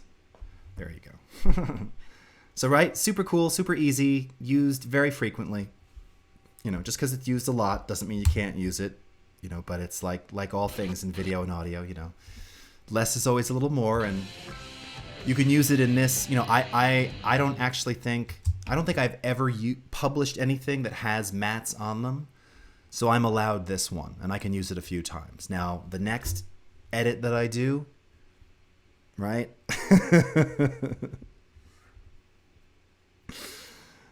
Yes, exactly. And the next edit, right? I would say, I got to take a break there. Wouldn't you agree, Dead Planet? You don't want to do them back to back. You got to let it breathe. So yeah, crop, resize, move. That's the way to do it, and it's real easy. And then you drop them in there, and it'll look awesome. And with the appropriate mat applied, of course. So now I'm thinking this one, even though I kind of like it.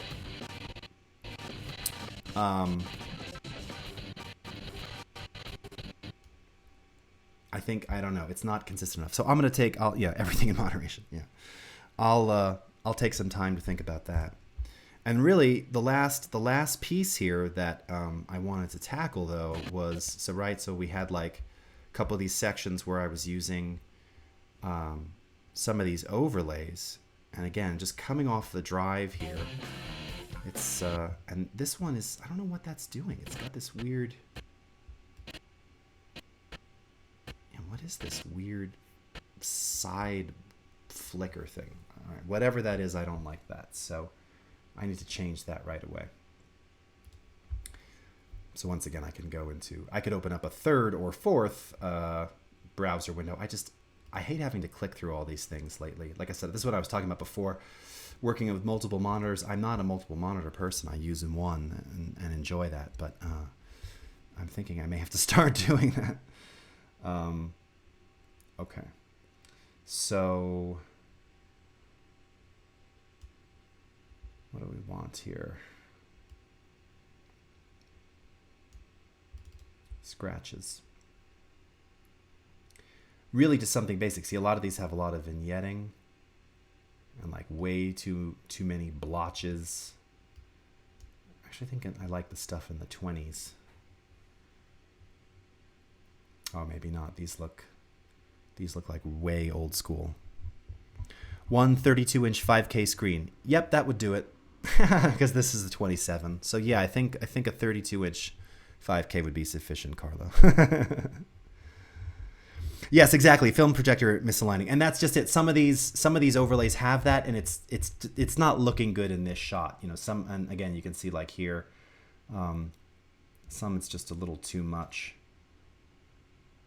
I just wanted some kind of straight noise with some dust. That's a little too much. That's got a lot of flicker. They all have a lot of flicker. There's a few that I really, really like. It might be in another folder. You can, of course, vary, how much of these are, how much is actually being displayed. I kind of like that one. That could work. 18. Let's see. Let's see how that looks. Whoops. Oh, see, this is why the media browser thing drives me a little crazy. No, I don't want the matte. I want this one. Okay. Place that here. let's get rid of this. See, it looks really good on that like single stopped frame right there, but outside of that, and opacity, overlay.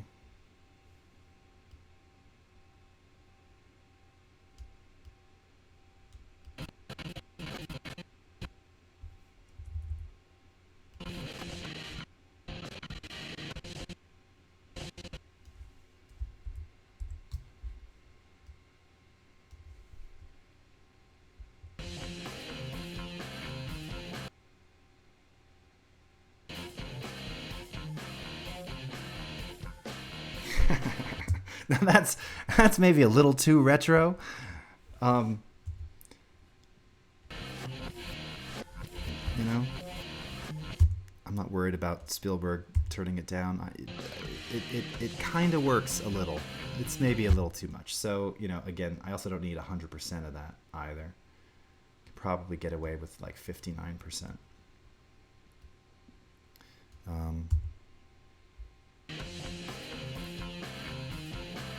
Okay, yeah, and now you can see, because again, this is pulling off of drive. I was explaining this before. We got real time the first playback there. Oh,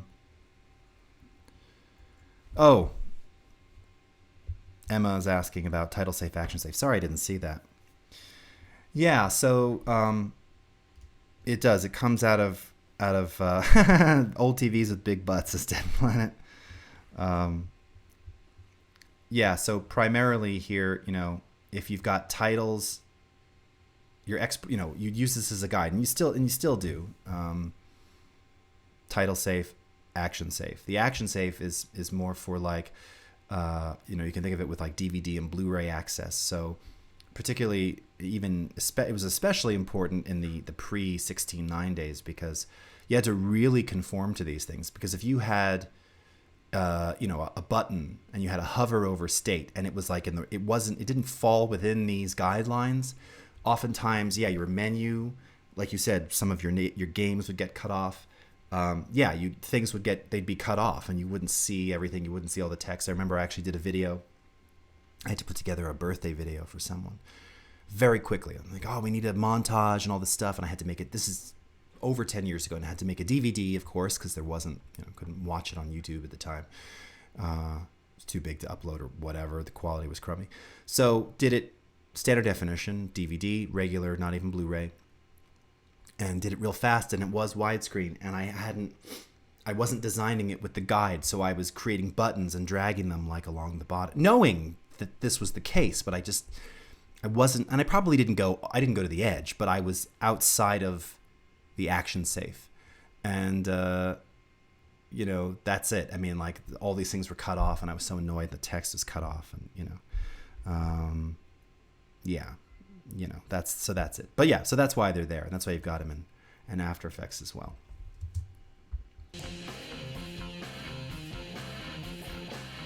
I mean, that's at 50%.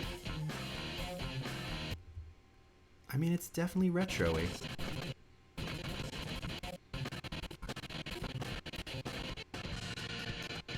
So I don't know, you know, I don't know that we keep that necessarily, but it's an idea, and I'll leave it in there for now, and I'll probably just disable the track for now, so we can turn it off. All right. Yeah, there are definitely different. You can definitely download, Emma, different guides for, you know, and again, it's no different than using. Again, if you're talking about like for ad overlays and things, yeah, you can find those. You can just Google them.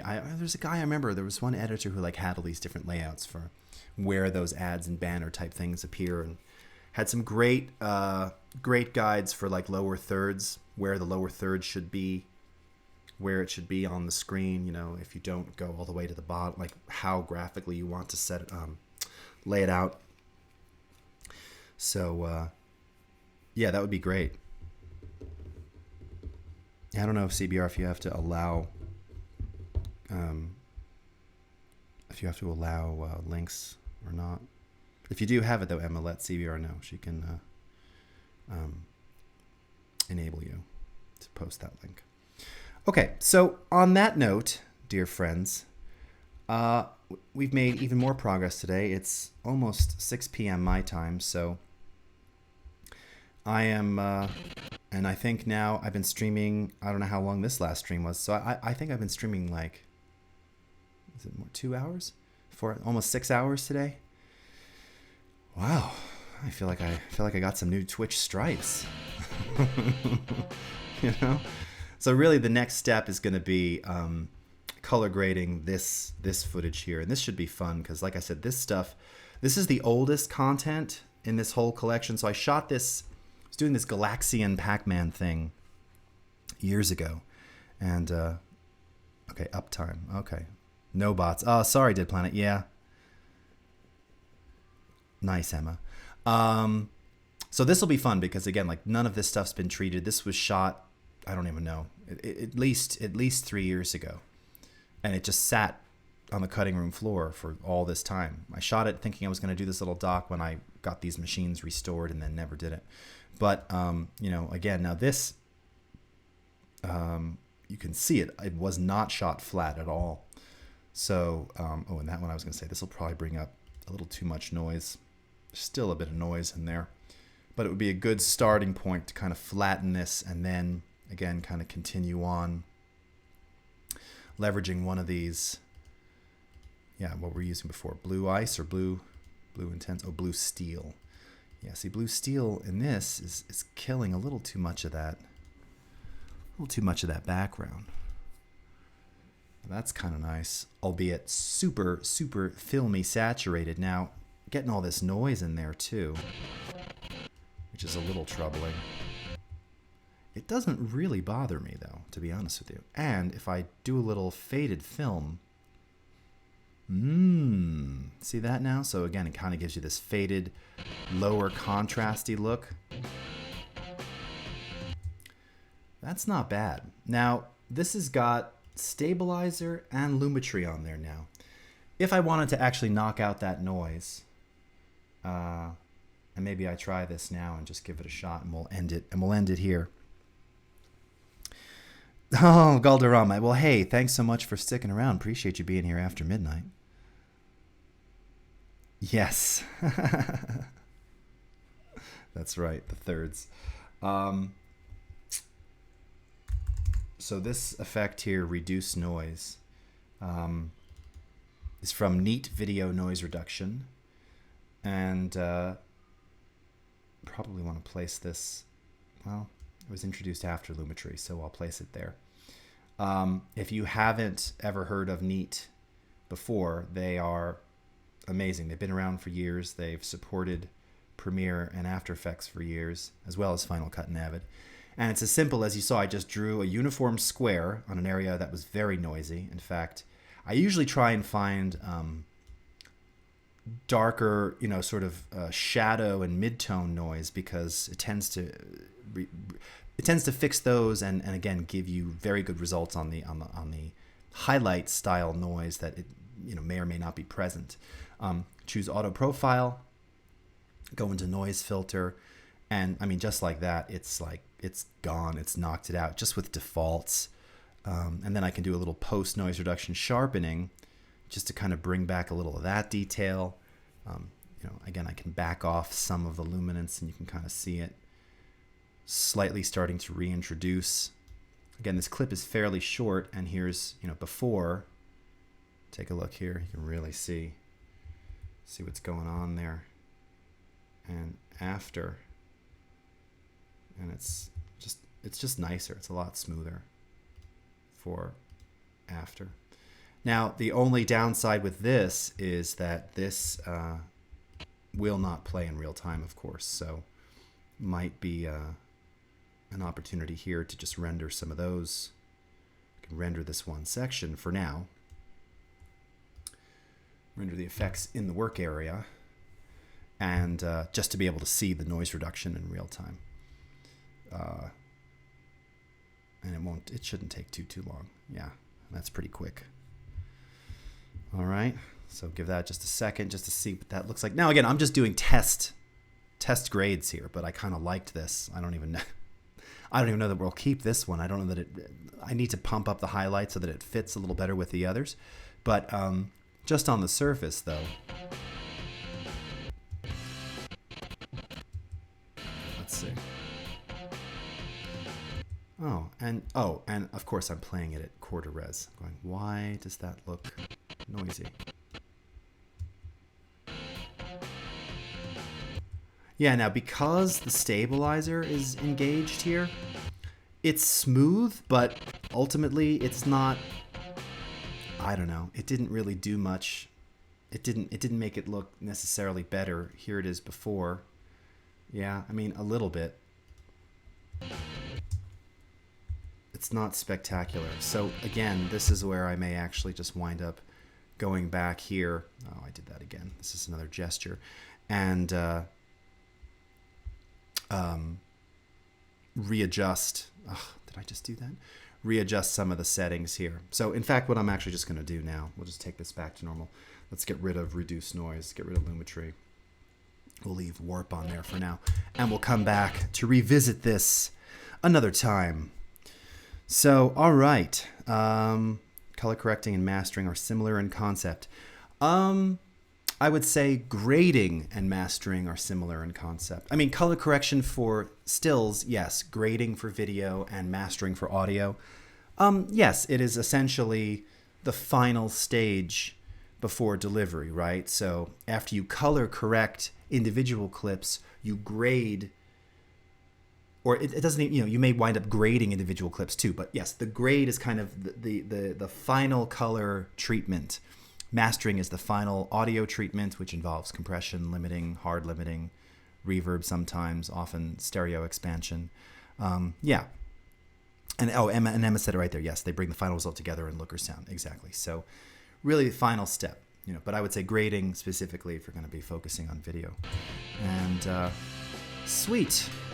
All right, everyone. Well, hey, I can't tell you how much I enjoyed the chat and the interaction. Thanks for spending a couple of evening hours with me here on the stream. So again, if you're not already following me here, please follow me on my channel. We're going to be doing a couple of these a week for sure. I'm actually going to try and get some regular times. I've been trying to do it right after my regular Adobe stream, and I can't see my viewer list now. So Project Zeta, Lengs, Emma. I wish this would come up. I keep having problems with the chat. Oh, here we go. Turn, Anna Werman, Atari All-Star, Colorverso, Dead Planet, In a Galaxy Far, Far Away, Engo Starbuck, Project Zeta I just said, Sabretooth Lime, Sensation, TC, the Mr. Shrek, CBR Network. Thank you so much for joining me. Really, really awesome to have you all on the stream. And hey, Langs, thank you. No, I appreciate you guys. Thank you, Project. Thank you, Dead Planet. Oh, right. You need to do your dailies? Oh, yeah. Indeed. So, oh my God, and go Starbuck. Okay, well, yes, please then. I'll have to make some special appearances for you. Listen, it also keeps me from eating, leftover candy from various times and cookies. And it's funny, did you see the Oscars last night? This is the whole thing with Girl Scout cookies. Yeah, I bought a bunch of Girl Scout cookies a couple weeks back, so last night I found them. They're very addictive. And they don't even taste good anymore. Only like the Thin Mints, to me, taste good. I didn't like any of the others that I bought. Sensation. Oh, thank you so much. Thank you, Emma. Hope to see you again. Thank you, TC. So great to see you guys. All right. Thank you, Carlo, again, everyone. CBR. See you next time. Again, if you've got also suggestions and things that you want to see me do or show or talk about, particularly with, audio and video or motion graphics, let me know, because that's the stuff I'd love to showcase. And it's just been fun kind of tweaking and working on these things over time. And really, you guys are making me, finish it. So, oh, sorry. Ouch. Did I hurt you with the, was it the microphone sound? Yes. All right. You want me to play a song out? Got 3 more minutes till 6 o'clock. I can do any light. Yes, of course I can do light. I would happily do Lightroom another time. And go. Starbuck, thank you.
Oh, nice. That Ray Charles outro. That's right. Nice. Very nice.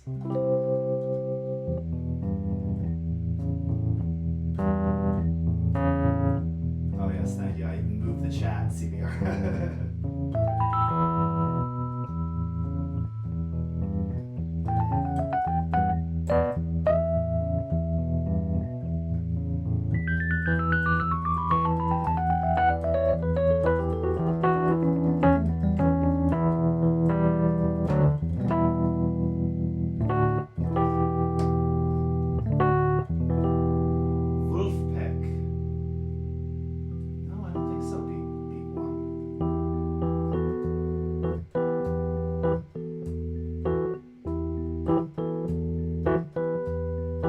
Sorry, yes, I defaulted into doors.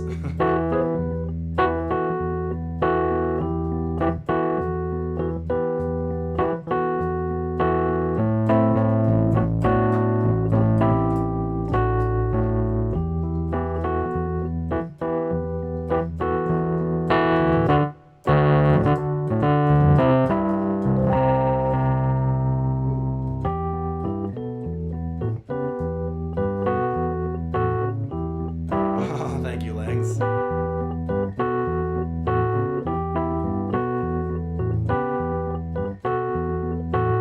Man, they need a Ray Manzarek emote. Oh, Emma.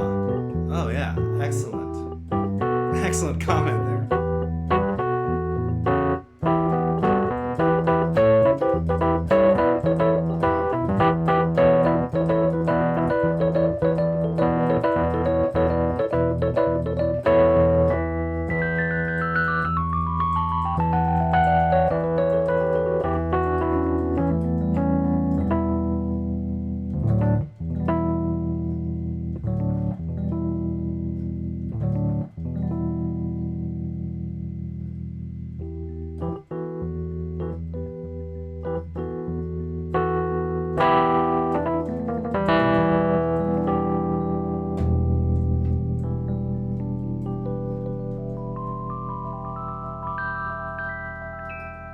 Ooh.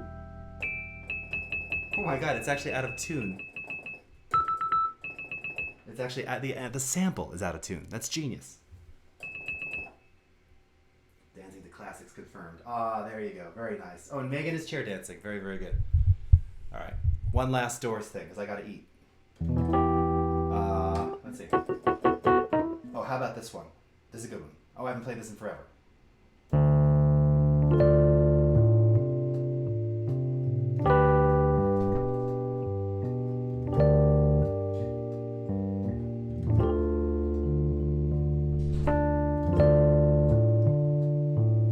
Oh, shoot.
right, everybody.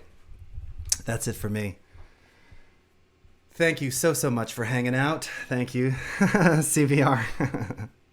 we had the yes, mesmerized, charmed spells. Well, thank you very much. And thanks for helping me get through this edit. We got a lot of work done today. Some great stuff. Again, Shape, Capture CC, AfterEffects, Premiere. Didn't do any recording properly today, so, very nice. Catch you on the flip, Dead Planet. Boy Fruit, thank you. Emma, thank you so much. Very nice. Thank you, Dead Planet. TC, really great to see you all. Thank you so much. Have a great evening, afternoon, morning, wherever you are in the world. Wherever you are in the world, said the announcer in announcer voice. And, it's getting very dark here. You can tell. We'll see you next time. So thank you very much. Stay tuned for more. Stay tuned for my next album coming out very soon, any day now. Well, check that out. All right, you guys. Project Zeta. Lovely dark. Yes. All right. Love you guys. Take care. See you soon.